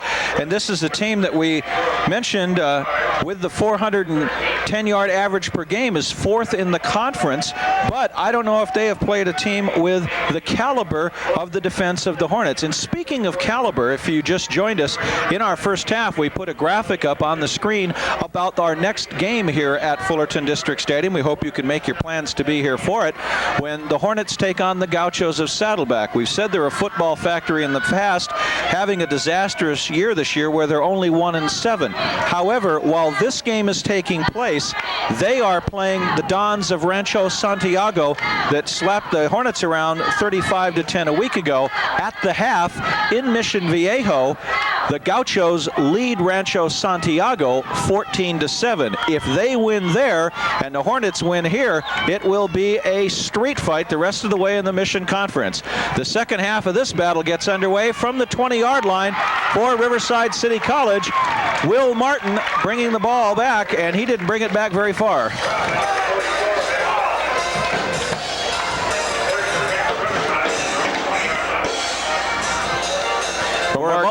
Mark, the Hornets have got 116 yards offense total during the course of the first half. You add the 72 yards in penalties to it. Had they been able to put those in forward motion, they could have a dramatically different half. My feeling is they're lucky to be only down by 4 points. They are lucky, and it could come down to the kicking game, and both teams have outstanding kickers, so we'll have to wait and see. Right up the middle, we talked about the quick open type of offense on this option that Riverside has, and there you see a big gain by Daryl McChristian, busting it from the 20 all the way out to the Tigers' 47-yard line, a gain of 27 yards.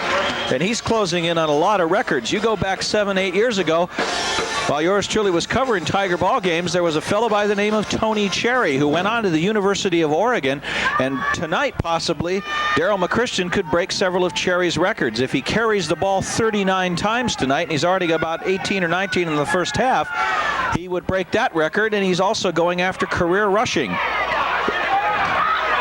One more time, it'll be McChristian. Well, they tried to stop him at the line. Adams and DeClark tried to shut him down. They couldn't. He broke through the line and finally was brought down by Mahi Lavea. Well, he went from one 47-yard line to the other 47-yard line. That adds up to a gain of 6 that time for McChristian. And it becomes a 2nd and 4 from the Hornets 47. Just 1 minute transpired so far in the third. The Tigers 7, the Hornets 3, and the fog is beginning to roll in here at Fullerton District Stadium. Reverse pivot and give the ball again to McChristian off the right side of an enormous Tiger line. Averages 263 pounds, and that time the big guys in front pushed enough Hornets out of the way that McChristian could gain 5 more. Well, he ran over Mitch Meyer's side right there. Terry Engel blocking on Mitch Meyer. Terry Engel for the Tigers, 6'2", 250. Mitch Meyer, 6'2", 250. Kind of like looking in a mirror across the line there. Small against small. Everybody else on the Tiger line is bigger than that. It was good for 5. They only needed 4. That means another first down. Hornets show like they might be blitzing. Somebody got underneath the blocking in a hurry. The tackle made by Mitch Meyer, he went right under the block of Jason Downs, and I think you probably would do the same thing. Jason Downs, 6'2", 280. All of a sudden, there's fog rolling into this stadium that looks like somebody's pumping a smoke machine into it. There's fog coming in from everywhere. Now, we are in the northern end of the city of Fullerton, kind of right near Brea, and we are looking in a northerly direction, and not more than 10 seconds ago, you may start to see it on your screen now. It's just as if somebody took this big blanket and rolled it right over the grandstands, and visibility is going to become a real adventure here. That pass intended for Ron Williams. And Bruce, you know, if the fog were to become a problem, it might be more to the Hornets' advantage, because up till now, the only thing that's really worked has been the passing game for the Tigers. Well, the passing game for the Tigers worked. Of course, they do effectively work out of that option, and tonight, Andrews hasn't been particularly effective running. Chisholm has been able to go to the air. That's most of the offense that they've gotten, although the passes that he has completed have primarily been short outs. It's a 3rd and 8 from the Hornets' 39-yard line. Payne to pass. It's a screen this time, off the hands of McChristian. He could feel the footsteps of Orlando Robbins coming and unable to come up with the ball. I'll tell you, to go back to the fog, you're starting to see it a little bit on your screen, and now it's into the entire stadium. In less than 90 seconds, the fog rolled into this stadium, and the temperature has dramatically dropped. You can feel a chill in the air. As a matter of fact, when this started about a minute or two ago, I literally thought we might have had a fire in a building behind us, and everybody stood up and took a deep breath to see if it was smoke, but it's not. There goes the kick up in the air, and you'll just have to wait for it to come down. And Nick John Haydick may be the bravest man in Orange County. He made a fair catch. And it's beginning to look not like Fullerton District Stadium, but more like Wembley. Well, I'll tell you, it's amazing how quickly it came in here. And as I said, it has actually dropped the temperature in the stadium. Yes. You can actually feel a chill in the air, in your chest, and your nose. And it's not stopping. It's coming in from what I guess would be the south side. And it's rolling in through the stadium, across the grandstands. And that could change this contest. 12:30 in the 3rd quarter. Pitch back to Jeff Andrews. He's got 1 block, he's got 2, and he trips over his own lineman and goes down at the 20-yard line. He made a cut up the field and went right over the ankles of Joe Hayes and went down there. They'll spot the ball right at the 20-yard line, so it'll be a gain of 3 for Jeff Andrews. Now, if this continues, we are probably 10 minutes away from the fog literally becoming a factor in the ball game. We're about 2 minutes away from the binoculars not being any good. Our press box is even with the back row of the stands, and we already lost the ball on that punt a moment ago, and it was a very clear night up till now. This is Richard Nelson. He took the pass in from, Rob Coons. Oh, they are congratulating Nelson. All right, he went down on the asphalt there. Yeah, no, you're sideline. right. It was Richard Nelson from the 20-yard line. Take a look here on the replay, but this is the thing that's worked tonight. We talked a minute ago how the fog could affect this game. There you see Chisholm with a lot of time, the rollout, and there it is, number 88, Richard Nelson. But the factor is that the plays that have worked have been the short routes. They're a little shot over the middle. They could keep doing that in the fog. Gain of 27 yards that time. Give the ball and an end around to Mike Thomas, and frankly, the defense didn't see it.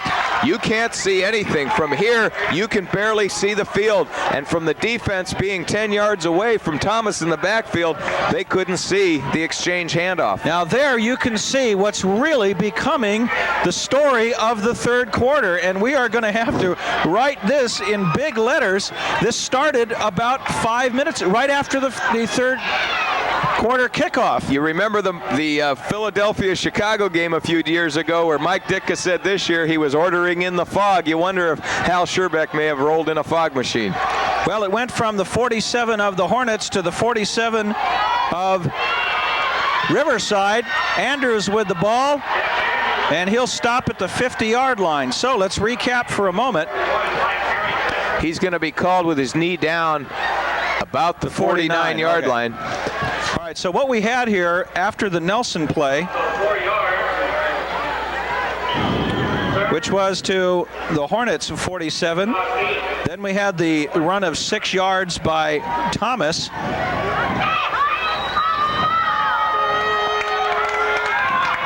And then a loss of 3, and now on this play, Andrews has lost 1 more. So it's 3rd and 8 from the Hornet 49-yard line, and the pass, I believe, is intercepted, and it was.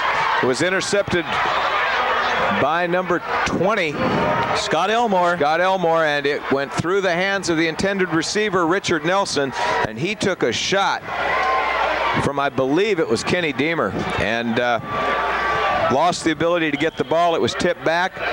Take another look. That's that rollout pass again over the middle. The ball goes through his hands. He actually touches the ball, and coming up with it was Scott Elmore. 10-18 left in the third, and welcome to what is becoming a very interesting ball game on a Saturday night here in Orange County. Give the ball, and off into the haze goes Daryl McChristian. McChristian moved the ball from the Riverside 34-yard line. Depending upon the spot, they're going to put it at about the 36, 37-yard line. Give him credit for 3. 2nd and 7 from the Tigers' 37-yard line. Boy, this is quite an experience. This is the first time I've ever been in one of these with this much fog, and this is really wild. I have heard of this type of thing happening, and I have been to games like this, but as you say, it's the first time for calling one.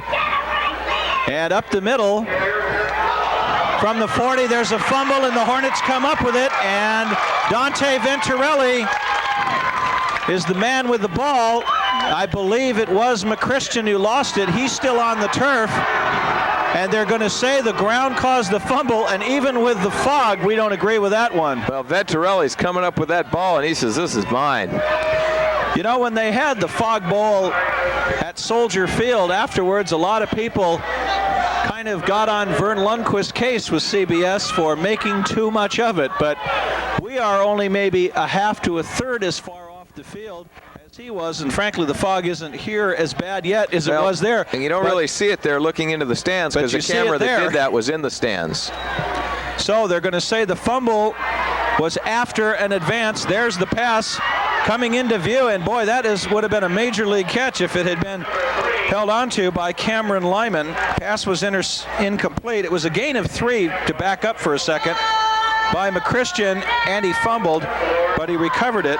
That was a gutsy call on that play, because nobody could see that ball, including the intended receiver. That's one of those where he says, I'm going to throw the ball to the left side toward the sideline. I'm going to heat that you get there and try to come up with the ball. The problem with that is that a lot of those kind of passes can be intercepted. Well, there was a penalty flag on that, Bruce, and we'll have to wait and see what he has to say.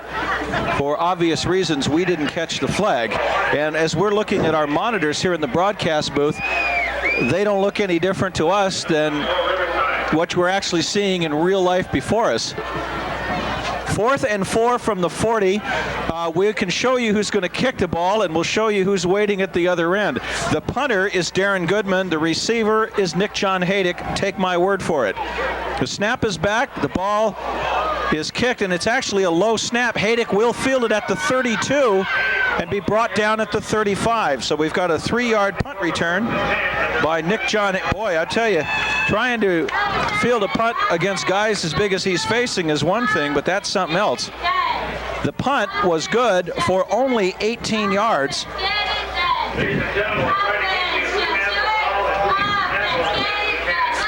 8:44 remaining in the third. Hornets ball, 1st and 10 at their own 35-yard line. Well, you know, they say in this sport, it's the idea of hit them where they ain't and outsmart the other team. Keep them guessing, and Mother Nature suddenly becomes a factor. Jeff Andrews from his own 35 out to the 44-yard line, gain of 9. The problem here is that it makes a fake really, really effective because those linebackers can't read what's happening to the ball, and if you sell that fake good enough, the pass could be complete or the running back can make it through the line because everybody doesn't know where to be. You got a good point there. Play action takes on a whole new meaning. The Hornets and the Tigers have been doing this kind of stuff since way back in 1921. It's gotten to the point the series is so long at 23-17-1 in favor of the Hornets that they now rate each school by who won what decade. The 80s have belonged to the Hornets. And they're fading off in the distance goes Jeff Andrews, one man to beat. And the last guy left brought him down, and we're going to have to wait a moment until he comes back into view. It was John Ramirez on the stop, finally took him out of bounds. Tell you, these fog lights on my binoculars are working great. Well, Ramirez, the leading tackler in the conference, apparently could do it even with his eyes closed. And the ball moves from the Hornets' 44-yard line down to the 30, so it's a 26-yard run by Andrews. There you see Jeff Andrews running around the left side as he goes off into Never Never Land. 7:42. Mark Elmer along with Bruce Newmark. If you just joined us, welcome to Fog Bowl 2. Vern Lundquist, I understand wherever you are.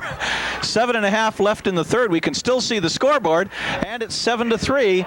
The Hornets trailing the Riverside City College Tigers by a score of 7-3. Now Andrews again, the ball carrier. Coach Sherbeck now not trying to do any gadget plays and just trying to hold on to the ball and run good, solid, fundamental football, because you don't want to throw the ball here where you can't see the receiver and maybe throw an interception. With Andrews as good a runner as he is, this may be a good shot to pick up a touchdown. You know, it's a funny thing. The first half was really fascinating because the Hornets stopped the Tigers. David Chisholm looked the best he's looked all season, and it really wasn't the running game of Jeff Andrews or the option offense running game of the Tigers. Now we take on a whole new vein of what do you do under adverse conditions. Chisholm launches it into the end zone, and the signal by the official is the pass was overthrown. I believe the intended receiver was Mike Thomas, and there's an injured ball player down in the end zone for Riverside, and he's holding a right knee. I think he hit the curb. He went all the way out. That's right. You could be right, Bruce. John Ramirez. It's John Ramirez, and they went all the way to the end of the end zone, and as he slid toward the track, he may have hit his knee on the curb, and Ramirez, the leading interceptor in this team, first in the conference. He's tied for the conference lead with Orlando Robbins of the Hornets, and I think you're right. You're right, Bruce. I saw this happen once in an RCC game a few years ago when they played East Los Angeles College, and at that time it was a Tigers helmet that went into the curb. So this could have multiple meanings in multiple ways. Meanwhile, play will continue. 3rd and 7, or 3rd and 8, if you will, from the Tiger 28-yard line. And Chisholm apparently not afraid to throw. The visibility for them, frankly, may be better than it looks to us down here, or up here, I should say, versus the players down on the field. We are looking down through the fog, and of course, we're higher up in it than they are. And this, frankly, is not what you would call a big stadium for junior college standards. And we've got a flag out there somewhere. Here's the story. Referee Lloyd Nixon looking for the switch, and he didn't find it, but we got procedure against the Hornets. It was 3rd and 8 from the 28. This will back it up and make it 3rd and 13. Got to tell you a funny story. Before the game, when I walked up to Coach Sherbeck, I mentioned what a beautiful night it was and how nice the weather was. And here we are all the way into November, and we didn't need sweaters or jackets or anything, and usually you'd expect to need them. And all of a sudden, as the temperatures dropped here, we could use a parka. Chisholm, he's got his man, and it's the biggest target in the fog, Rob Coons. Even the PA announcer's wrong on that one, because I know how tall Coons is, and there's no way that was Richard Nelson. Let's take a look at who it was on the right side of the field there.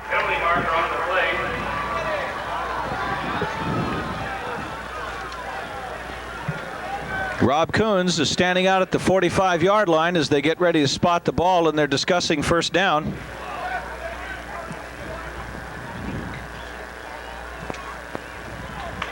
Well, that's the third motion penalty. Oh, now so they got far. that's it. There's another flag on the Hornets. Here's the story.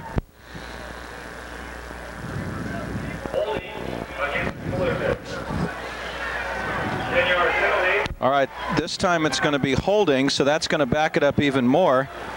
And this is what Bruce was talking about. We had 72 yards in penalties against the Hornets when the second half began, and now they've added at least 15 more to it, 5 and now 10 more for holding, or approximately 10. The line of scrimmage was the 33-34. They back it up now to the 44, and we end up with 3rd and 23 at the Tigers' 44-yard line, 5:57 in the third, and it's a 4-point ball game, which normally wouldn't seem like a big deal, but it might be a big deal with the way the Hornets are playing now.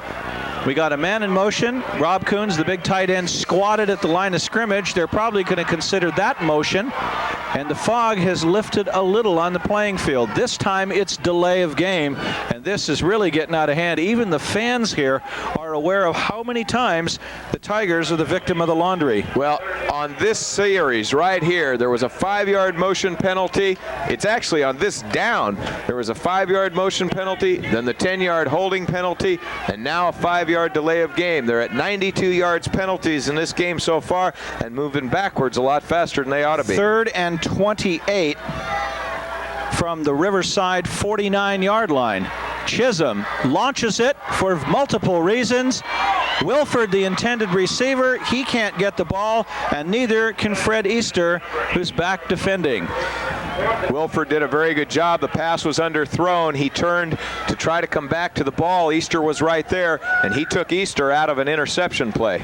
Well, pardon me for the pun, but around every bank of fog there may be a silver lining here. The good thing about this is that with this punt, the Hornets might be able to back the Tigers right up to their front porch. There you saw Wilford replacing Easter as the deep secondary man. 4th and 28 at the Tigers' 49-yard line. The kick's away, and it'll be marked out of bounds at the 19-yard line of Riverside City College. 29-yard punt by line. 5:14 remaining in the third.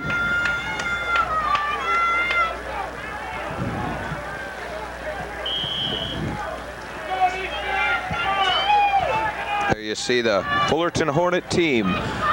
Time for the defense to go back to work here. They're going to spot it at the 19-yard line, so no return on the punt. The Tigers will take off from there with a 4-point advantage.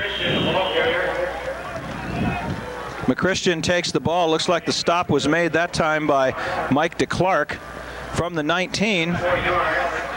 It's very They'll strange. give him credit for 4 yards on that play. Strange, as the fog rolled in initially, it went directly down onto the field. Now it's lifted a little bit, and the fog that's coming in now is staying up a lot higher. That may help both teams a little bit. Not to mention us. 4:45 remaining in the third. Double tight end, split backs. The Hornets show blitz, and the Tigers counter to the blitz by quickly giving the ball one more time to Daryl McChristian. Number 45. I think it was Keone Malingus that was getting ready to blitz that time, and he came in off what would be the right guard for the Tigers, and they gave the ball to McChristian off the left guard. Levea and Orlando Robbins in on that stop. When you blitz and you're right, you're fine, but remember, you're taking a player away from his assigned spot, and if McChristian had cut back then, it could have been a problem. Line of scrimmage, the 27. They gave him 4 more on that one. 3rd and 2. Kevin Capps in hot pursuit of the ball carrier, who this time was James Johnston out of Morris Knoll High School in New Jersey. And he will move the ball from the 27-yard line, I believe, across the 30. Yes, they will spot it at the 31. So it's another gain of 4 yards, and that's enough for a first down, well, 1st and 10. It was almost more than that. The Hornets jumped off sides early and got back in time to avoid the encroachment. But again, they've got to be careful. They don't need any more penalties. 3:38, 37, 36, counting down in the 3rd. Right up the middle again, and it should be McChristian with the ball. And it is McChristian.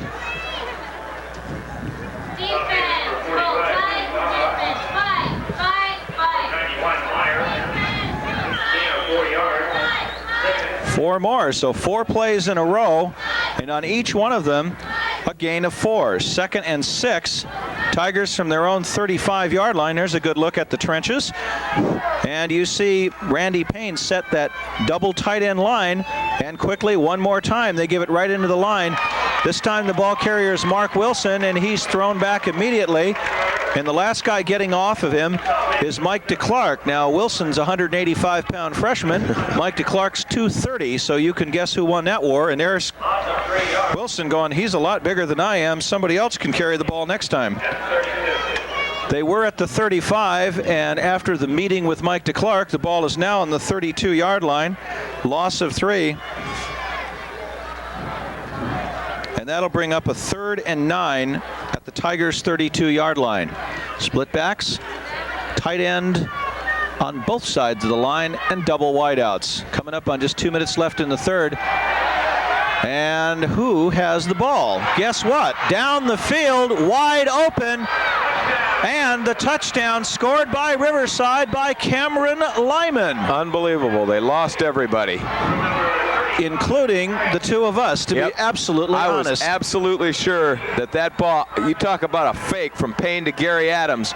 He faked the world. I thought he kicked that ball back. Let's see if we can take a look and find out how it happened. I would like to request the replay. This is Here we see. Oh, there it is. Gary Adams threw the ball. It was a pitch back to Gary Adams. Gary Adams from the backfield passes the ball to Cameron Lyons. We apologize for missing that, but again, the fog, a little bit of the story here tonight. It was on the far side of the field, and we just simply didn't see it. In the replay, we thank the guys for a great camera shot there. And that was a 68-yard fake, and it worked. The extra point attempt by Darren Goodman, and there's a flag. Now, that is not the first time this year that Goodman has thrown a ball. They must have tried this once before, because he has one pass attempt from earlier in the year. It was offsides against the Tigers. The extra point, in its effort at least, was good. And with 2:09 remaining in the 3rd quarter, it is now Riverside 14 and the Hornets 7.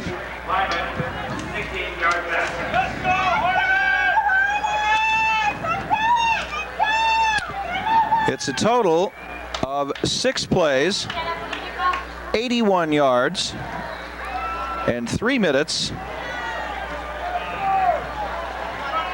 and 4 seconds.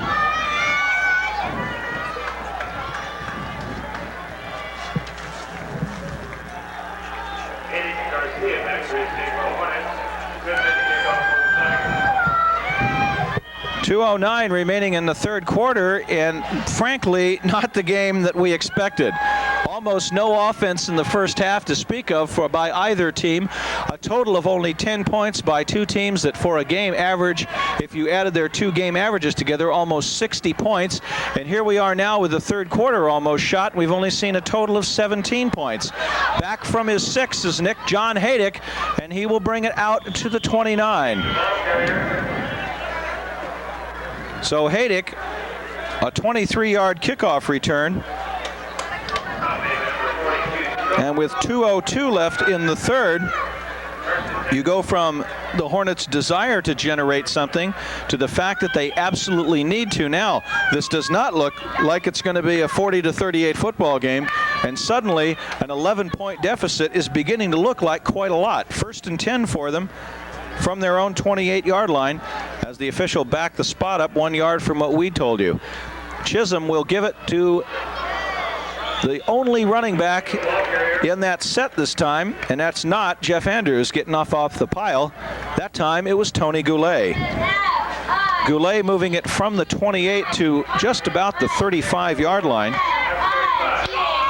And my question to you, Mr. Newmark, as we get a good look at Tony Goulet, now what? You're getting penalized. The passing game is at times. I like going back over the middle. It's worked every time. They go to Nelson, they go to Mike Thomas and Rob Coons. I like that short out into the flat to those guys. You can't go deep because of the fog, and it's been effective all night long. The key is getting Chisholm the coverage. 2nd and 3 from the Hornet 35. They go to Goulet again.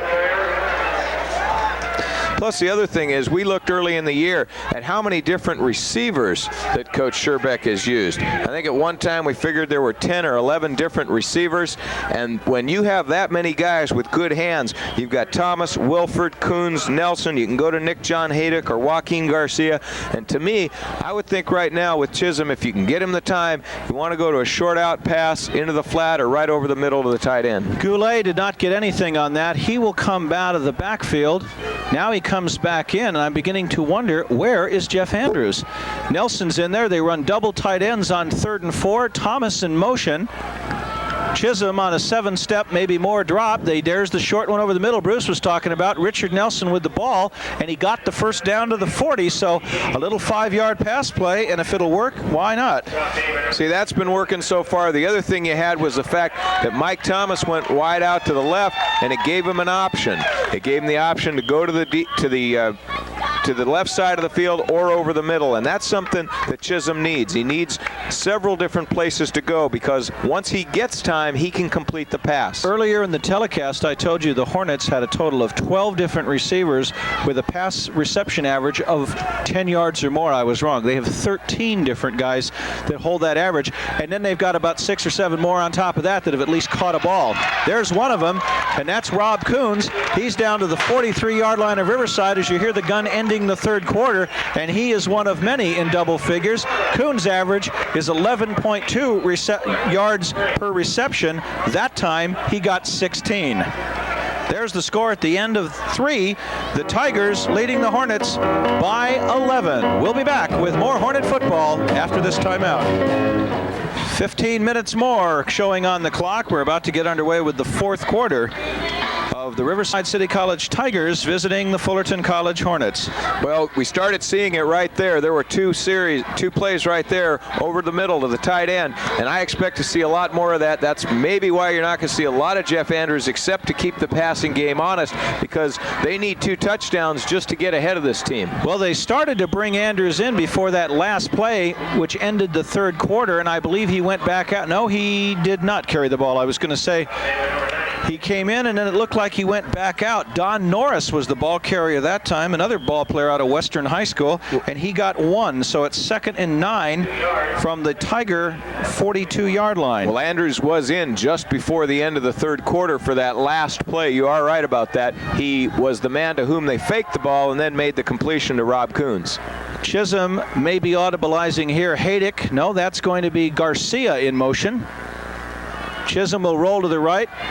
Beautiful screen set up to Nelson. He'll go around one potential tackler and advance the ball down to the Riverside 34-yard line. So again, that short, controlled passing game, and they get 8 more.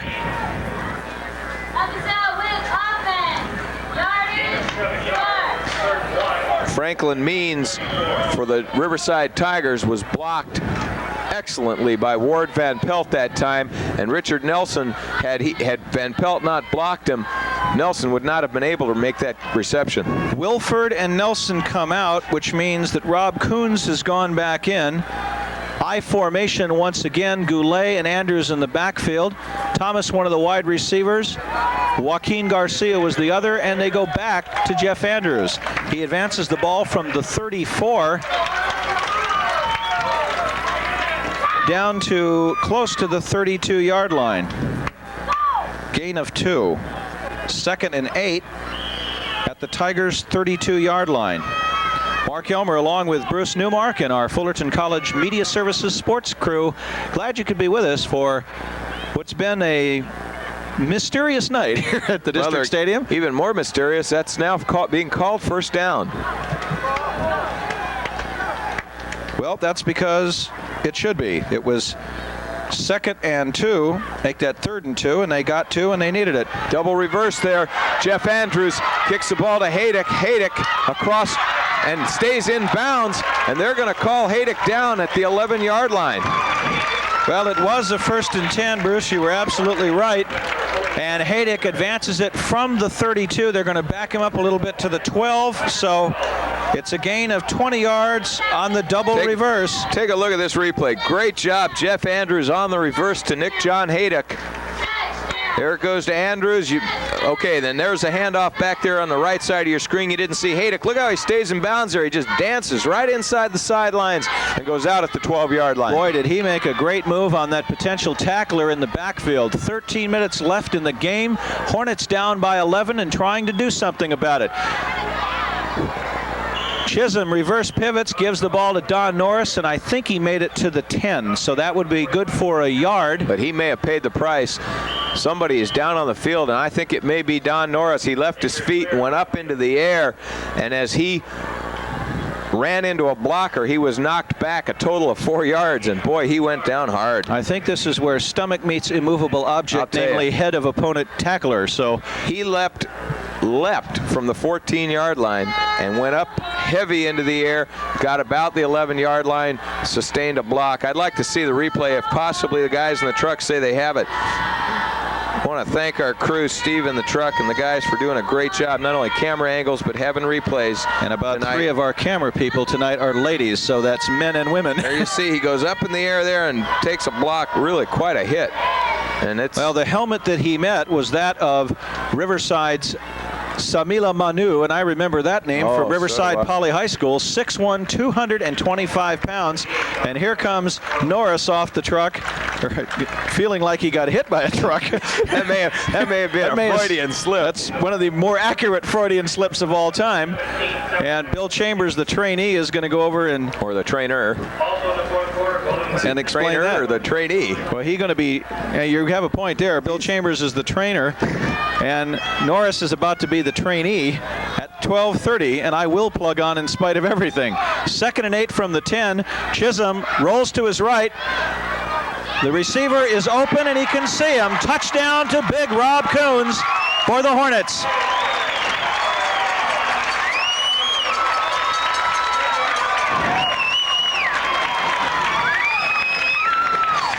There you see number 89, Rob Coons, 6'2", 235 freshman, making the touchdown there. A touchdown that was badly needed by the Fullerton Hornets. It takes the score to 14-9, and the play that I was hoping we were going to see more of tonight was that pass over the middle.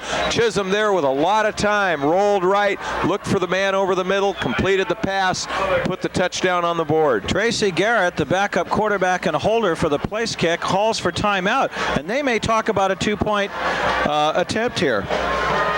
If they get 2, it would make it 14-11 and pull them within a field goal of tying the ball game.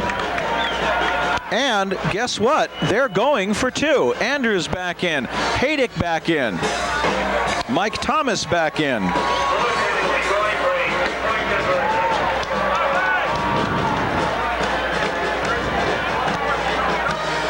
The drive started with 2:02 left in the 3rd quarter, back on the Hornets' 28-yard line, and they've marched 72 yards down the field since then. In 10 plays, over a 4-minute and 40-second span. And now they're trying to pull within 3, and this might be a good move. But you always wonder about 2-point conversions. When they're right, they're great, but if they don't, they're going to be 5 points down. And but it doesn't matter anyway, because you need a touchdown to get ahead, and a field goal would still leave you 1 point behind. So since you need the touchdown anyway, this point after doesn't matter. If you miss it, you still need a touchdown. A touchdown give you 15. You'd go out 15-14 if they don't score again. Well, the offensive line holds its hands for unity, and The assistant coaches for Riverside City College hold on and just hope for the best. Thomas shifts over into the slot to the top of the screen. Andrews down into a wing position. Triple wideouts, fake to Andrews. Chisholm's running out of time, and he's going to run out of real estate. He cannot break the tackle. He's hit first by Kenny Deemer and then by Mike Harrington, and the 2-point PAT is for naught. 12:22 in the fourth, and RCC still leads the Hornets 14-9. Well, other than obviously the 2 points, had they gotten it there, it would have been 11. The field goal, all you would have had would have been a tie. There you see David Chisholm, who has done really a superb job tonight after a dismal performance down at Rancho Santiago. It is the best he has looked all year. Well, 12:22 left. And along with the fact that the offense of the Hornets has stumbled, and it really hasn't been because of the Tigers' defense. Although Riverside City College's defense in itself is something to be aware of, they only rank 7th in the conference, so they're not that bad either. But it's really when the Hornets have misfired, they have taken any offensive threat away by themselves. Just a quick note on David Chisholm. After the game he had down at Rancho Santiago, well, let's go into that in a minute. Kickoff from the 5-yard line, and bringing it back for Riverside from the 5 to the 20 will be a ball player that I don't believe we have listed on our roster right here. We'll make sure of that. In the fog, it looked like number 48. It was number 49, Brian McCurdy. Okay, well, I was hoping it was 49, but I wasn't sure. What I was going to say about David Chisholm, Mark, was the fact that he had a terrible game at Rancho Santiago. They got blown out 35-10. He was pulled in the fourth quarter, and I was watching him on the binoculars, and he was sitting on his helmet. He looked really dejected. To come in here tonight and play as excellently as he has played, the mental toughness involved in that is commendable. Well, I mentioned it in the first half. How about the coaching of Hal Sherbick and his staff this week to get him back in the frame of mind to face the number 2 team in the state and number 4 in the nation. Meanwhile, play resumes from the 20. McChristian from there for Riverside, and he gets a yard if he's lucky. Well, I'll give him credit for 1. And it's 2nd and 9 for the Tigers from their 21-yard line, and there is part of that huge offensive line. Strangely enough, the guards wear numbers in the 70s and the tackles wear numbers in the 50s, which for those of you that do some coaching is completely out of the norm, and yet it's not due to injuries. That's just what they do. But Barry Meyer's been unconventional in a lot of ways, so Randy Payne carries the ball from what was maybe the 21-yard line. Dante Venturelli, you'll hear that name a lot, out of Catella High School, making the stop for the Hornets. And the ball is marked at the 29, so the scoreboard will give him credit for 9. We'll give him credit for 8. And now a big test for the defense of the Hornets. They need to stop this third down. Big down, 11:05 left in the game, and if they could stop him here, it would really help. There's the fake, there's the pitch back to McChristian, and he will get the first down and a whole lot more. Out of bounds at the 45. Brought down once again by Dante Venturelli, and it was a fake handoff. And then a pitch back to Daryl McChristian on a delay, and McChristian with a big gain. We need to find out how many carries McChristian's got. He must be getting close to the total number for the night. Take a look here. There's the fake going through the line. A pitch back to McChristian. Little delay there. Stutter steps around a defender and goes across to the 50-yard line. Moves Across it from 46-yard line, I'm sorry. A gain of 17 that time by McChristian. 23 carries so far, so that's not enough for the Riverside record for most in a season yet. And they'll give it inside to James Johnson from the 46 to the 49. Although the carry's not the only thing happening here tonight, there's a possibility that there's another record on the line. I believe he needed 141 total yards. He might be closer to that than the carries. Well, we'll check on that in a moment and find out. 2nd and 7 at the Tigers' 49-yard line. They had a 4-yard run by Mark Wilson that we saw without fog, and a 68-yard touchdown pass play that we missed, but you saw at home when Gary Adams launched it down the field to Cameron Lyman. And that's really all the Tigers have needed. There's that reverse pivot again by Randy Payne. He keeps the ball himself and busts his way across the 50-yard line. over the 45 and down to nearly the 42 of the Hornets, who have left one behind down on the turf. And this is not somebody you want to lose. Defensive tackle Mike DeClark is down at the 47 and has not gotten up. And of course, the touchdown that put the Tigers ahead, solidly ahead at that point, 14-3, was a big play, which was the worst nightmare of the Fullerton coaching staff, was that he came into this game tonight trying not to yield any big plays. It'll be a 1st and 10 in Hornet territory at the 43-yard line when play resumes, but down there in the bottom left-hand corner of your screen, you can see Hal Sherbick and several of the training staff, including the trainer, Bill Chambers, walking off the field with Mike DeClark, and it does not look serious. And when you got a big guy like that, you do not want to lose him. He's only a freshman too, so at 6'3", 230 and maybe 18, 19 years old, he may still be growing, and that's one you want back for 1990. 9:58 left in the ball game. The Hornets trailing 14-9. If they could get it back here, but this may settle the tale right here. The leading rusher in the conference rushes all the way down the field from 43 yards out. Touchdown Tigers, and class may have been dismissed with that one.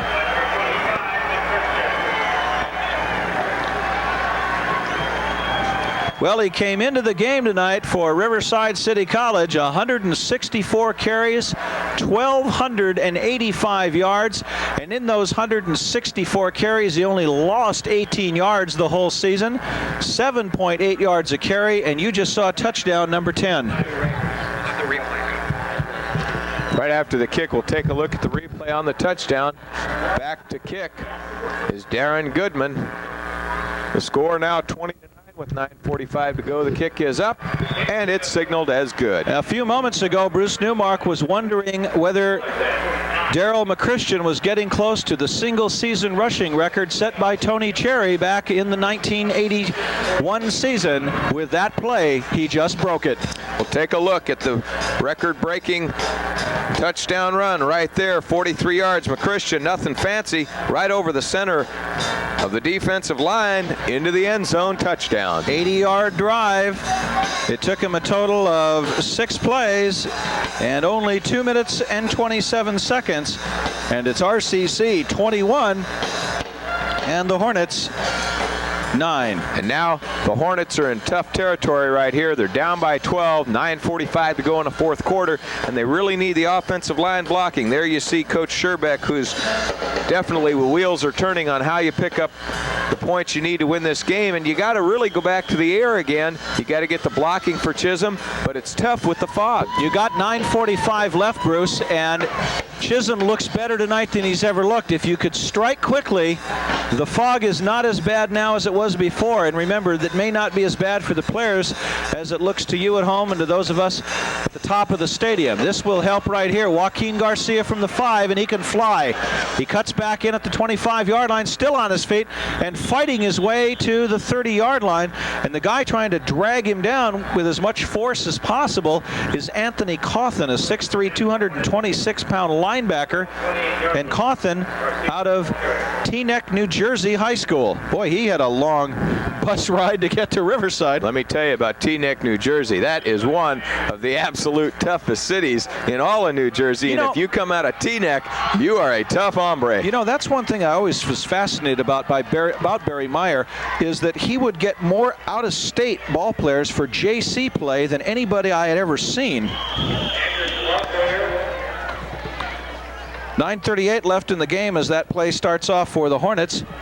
And getting up off the pile will be Jeff Andrews. He moves it from the Hornet 28-yard line to about the 35, just short of the 35, and there's a player down for the Tigers, and it's Scott Elmore, one of their safeties. Well, I grew up back in the New York, New Jersey area, and I can tell you, in Teaneck, New Jersey, you don't call anybody any names or somebody hands you your teeth for breakfast. That's a tough area, and a guy that comes out of Teaneck, New Jersey that played football is a bad, bad guy. You know, and that's something that Barry Meyer was always able to do. He'd get players out of New Jersey, he'd get them from New York, he'd get them from a lot of East Coast cities, and frankly, I didn't know how he found out about it, because there's so many good JCs between the West Coast and the East. Of course, half of like all the JCs in the land are in California, but they've got some great ones in Texas and some other good ones in Kansas, and it was really kind of a surprise to see that happen. Gain of 6 that time by Andrews. Chisholm to throw right now. He's got a man open, and it's Nelson. And you want to talk about Major League pass defense. You see Richard Nelson meeting John Ramirez. And it was an absolute perfect defensive play. Ramirez was in perfect position. He read the play. He watched the receiver. He was facing the pass. The minute that Nelson was making the reception, he gave a shot. And boy, that was a tough thing to watch. Take a look at this. It's absolute textbook deep secondary defense. Watch this. There's the Chisholm pass. With enough time, too, again. Bang. Boy, that one's, he'll be feeling that one again in the films Tuesday. It will now bring up a 3rd and 4. Chisholm looking downfield. He's better do it himself. He did not cross the line of scrimmage. The pass is intended for Haydick, and I think there I might have pulled it in and gone for it and got the first down before anything else. No, I think that you're absolutely right. That would have been a one-time that Chisholm could have run to the sideline. He had clear running to the first down marker at the sideline. I think he was a little concerned about having stepped across the line of scrimmage. He let that ball go somewhat tentatively. Well, that brings up a 4th and 4 from the Hornets 34, and they cannot afford to get risky here. So they're going to have to bring on Lang one more time. And meanwhile, waiting back to bring it back for Riverside is Will Martin. Line of scrimmage, the 34. And the clock shows 8:55 left. High into the foggy night. Signal for the fair catch and taken at the 31-yard line by Warren. It'll be a 35-yard punt, no return. Well, they've relied on the defense quite often at Fullerton College, and they're going to need to do it again. But even now, it may not be enough. We had mentioned in the first half, normally when you allow a team to go on a long, sustained drive, you'd say, well, that's not good. It wears out your defense. And yet, tonight, in the first half, there was like a 6-minute drive by Riverside. It may have been the best thing that could have happened because it prevented the big play. But there you see Hal Sherbick, who's got to be concerned, because Riverside gets the ball again, 1st and 10 at their own 31. And guess who gets the ball? McChristian. And guess who makes the stop? Hornets, Dante Venturelli. And that helped. Loss of 6. Well, the Hornets only have punted 3 times tonight. They punted 4 times tonight. They punted twice in the first quarter, only once in the third quarter, and now once in the fourth quarter. So they've been able to move the ball tonight, although they haven't been able to score. Well, there you see Barry Meyer. Doesn't look terribly pleased on that last play, and he has a few words of what you might call encouragement for James Johnson about, you know, the guys in the other jersey, you're supposed to knock them down. 8:10 left. Payne. Play action, look out, launch the pass. There's the receiver, wide open, Cameron Lyman, and he can fly and will all the way down to the Hornet 37-yard line. Orlando Robbins finally comes in there to make the stop, grabs him up on the top of his shoulder pads and slams him down to the ground.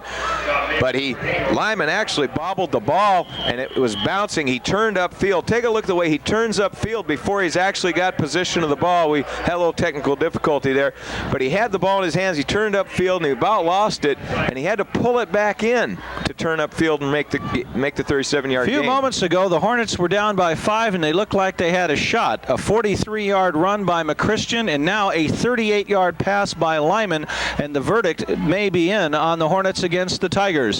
Great tackle there by Kevin Capps with help by Mahi Lavia. Capps got him low and Lavia got him high, and the man that got nailed was McChristian.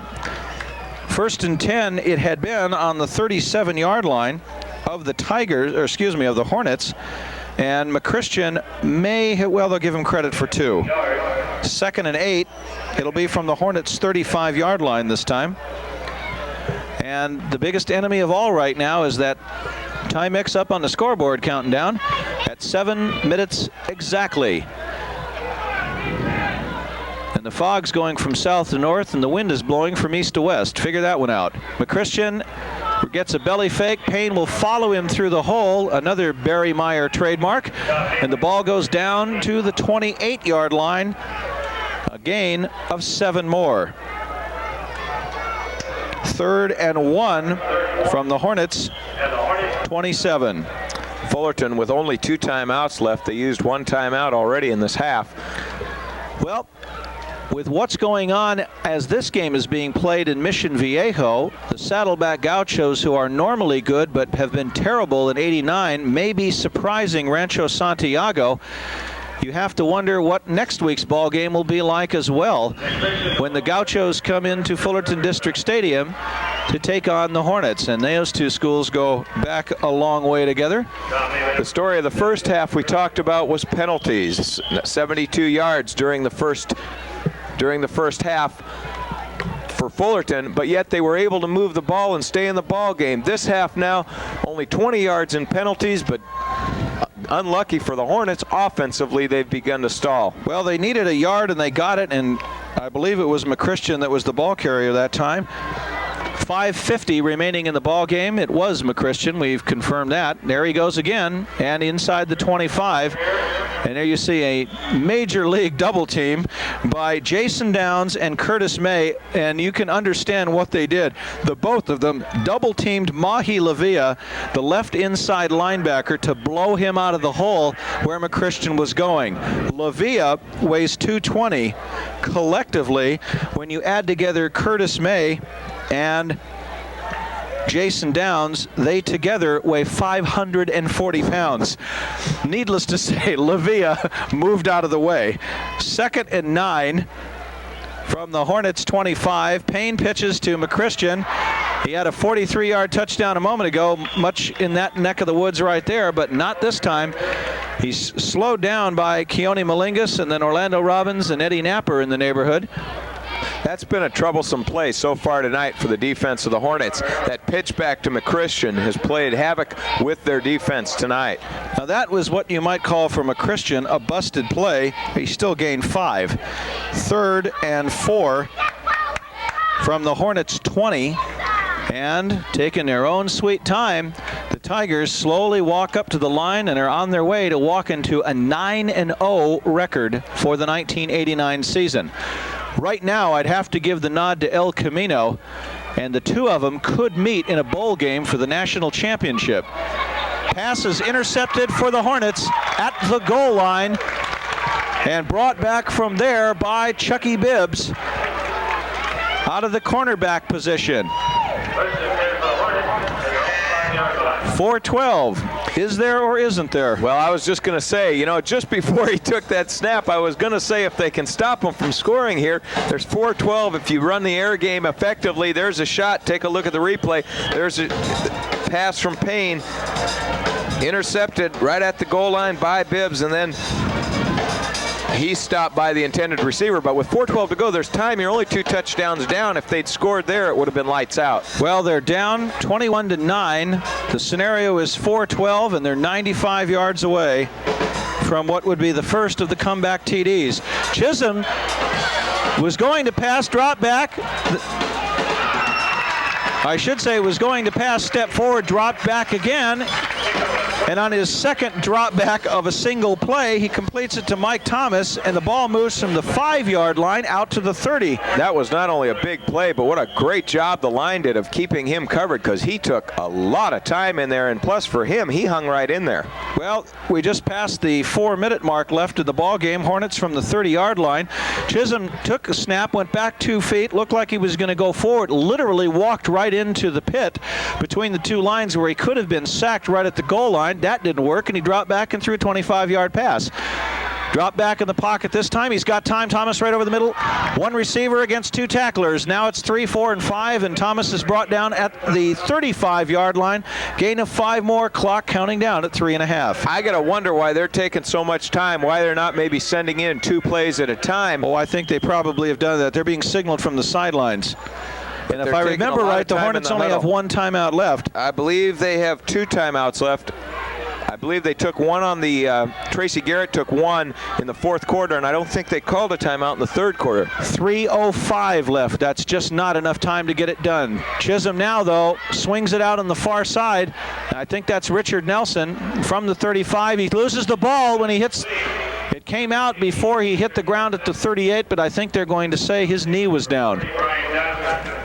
Another 3-yard pass Time ticking away now. You're inside the 3-minute mark, inside the 2 3/4-minute mark, and they're just taking an awful lot of time to get these plays on the field. Well, it's a young team, and that's something else that they'll have to be reminded of by that guy and his staff in the days, weeks, and no doubt months to come for some of them. A pass of 7 yards on that. I said 3. It gives them a 2nd and 3. Ball up the middle. Jeff Andrews with it. We talked to Coach Scherbeck prior to the game, and we're talking about what it is to be a JC coach. You talk about a young team. The difference between a young team and an old team in junior college, only a year. Got to be one of the toughest jobs in coaching. There you see Barry Meyer. 1st and 10 from the 40.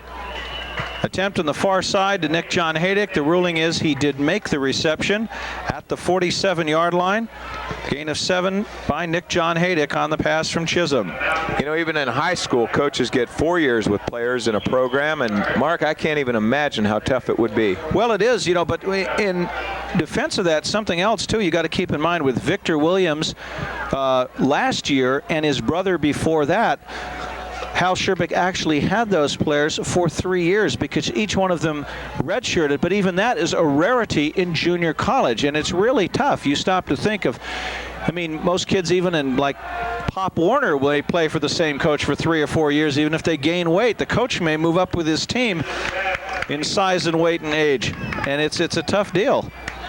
That pass is completed to Goulet from the Hornets 47 to the Tigers 49, another little 4-yard pass play. And this is what they needed to do and were on the way to doing until that 43-yard touchdown run by McChristian just about ended it. 1st and 10, and pass is launched to Nick John Haydick. If that looked like pass interference, it was. The only problem was it occurred out of bounds, no penalty. Well, next it'll be the Gauchos of Saddleback out of Mission Viejo. They'll be here a week from now, and we hope you will be too, and maybe to go along with your viewing of the game in person, or if you are unable to be with us at Fullerton District Stadium, we hope you'll tune in and catch the Hornets in our final regular season telecast of 1989. And hope that you can join us on any one of 6 or 7 cable companies, Multivision or Century, Copley, Comcast, Rogers, throughout the Orange County area for the final telecast of the season. It will be 2nd and 10 with 1:47 left after the incompleted pass at the Tigers 49-yard line. In motion goes Eric Robinson. Chisholm with the ball. He'll dodge the umpire.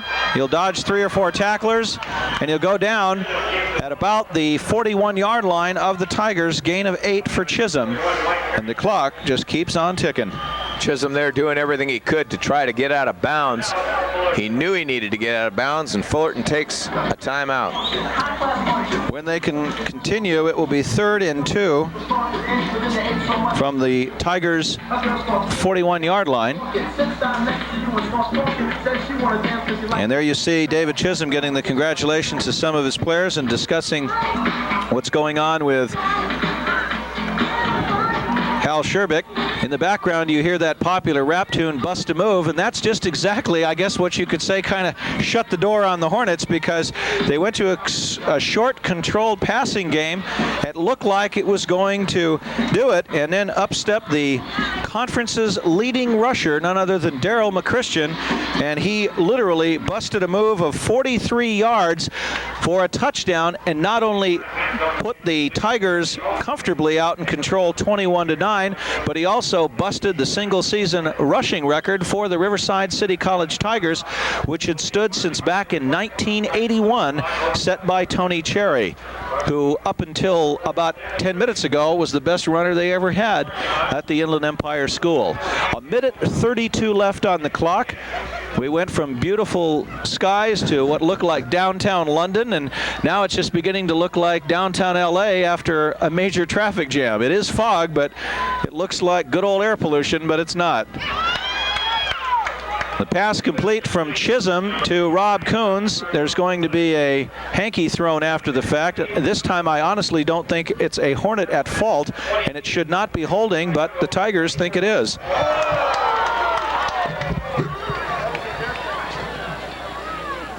We'll have to wait to see what the call was. If you can, go find out what the PA announcer just announced. If you can try to react like that. Well, we're waiting now to find out what the referee has to say. It's going to be offensive pass interference. Well, we've seen a little bit of everything else tonight. Why not?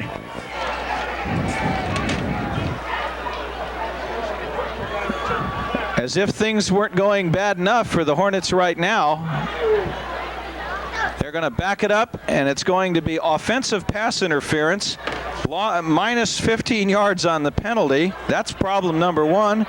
And they lost the down as well. And Bruce, I think you have they say an important program announcement after this play. 4th and 2, a minute 20 left. Thomas in motion. Chisholm back to pass. Swings it out to Jeff Andrews. And Andrews will advance it down to the Tigers' 45-yard line. Short of the first down, first and 10 for the Tigers. And as I said, it was pass interference against the Hornets that caused that problem. But they may be in for even more next week. Mr. Newmark? Well, it's 28-24 in favor of the Saddleback team down at Rancho Santiago right now with 1 minute left in the game. They're not at Rancho Santiago. They are at home at Saddleback in Mission Viejo. So the home field advantage is usually good for about 3 points, and right now it's good for 4. Nobody in JC football believed that a Ken Swearigan team could be as bad as 1-7. You just knew that somebody, somewhere, somehow was going to get bushwhacked by the Gauchos, and it might be the Dons. And Payne will take the snap for Riverside and put his knee down. The drive, if you will, started at a minute 11 left. The line of scrimmage was the 45-yard line for Riverside. And he will step back from there and take a 2-yard loss and make it 2nd and 12 from the Tigers' 43-yard line. And there you see a team that I'm sure is going to be heard from again. They're ranked number 2 in the state and number 4 in the country. And we got a couple of the Riverside assistants standing outside of our booth, and I won't talk to them about this now, but between these guys and El Camino, I would say, is the best team we've seen so far. Riverside had some tough times tonight, but a 21-9 game here is more to what the Hornets did to themselves than what was done to them until late in that fourth quarter when McChristian ran the 43-yard play, but it was the thing of putting McChristian in a position to put lights out when it's 7-3. And that's the thing, that coming into this game, the big play was the thing they didn't want to yield tonight after yielding 4 big plays down at Rancho Santiago. And ultimately, it was the big play that turned the lights out for the Hornets tonight. And it was also the lack of the big yardage. They averaged 133 yards rushing, and they gave 72 of it back in the first half just in penalties. Randy Payne will get maybe a yard, and the clock is exactly at 1 minute. That'll make it 3rd and 11 from the Tigers' 44-yard line.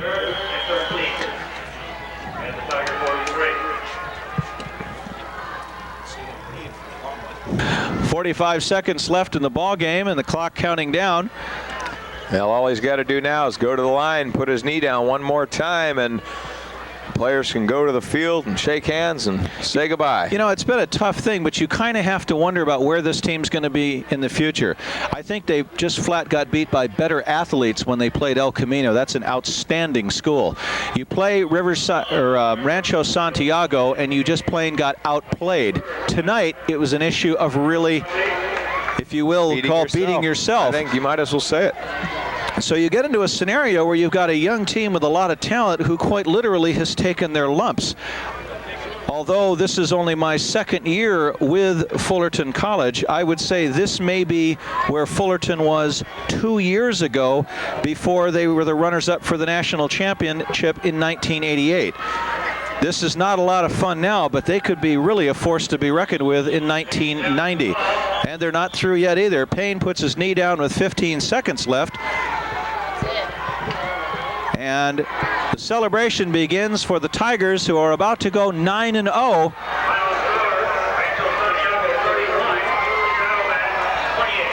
And And time has expired to make it official.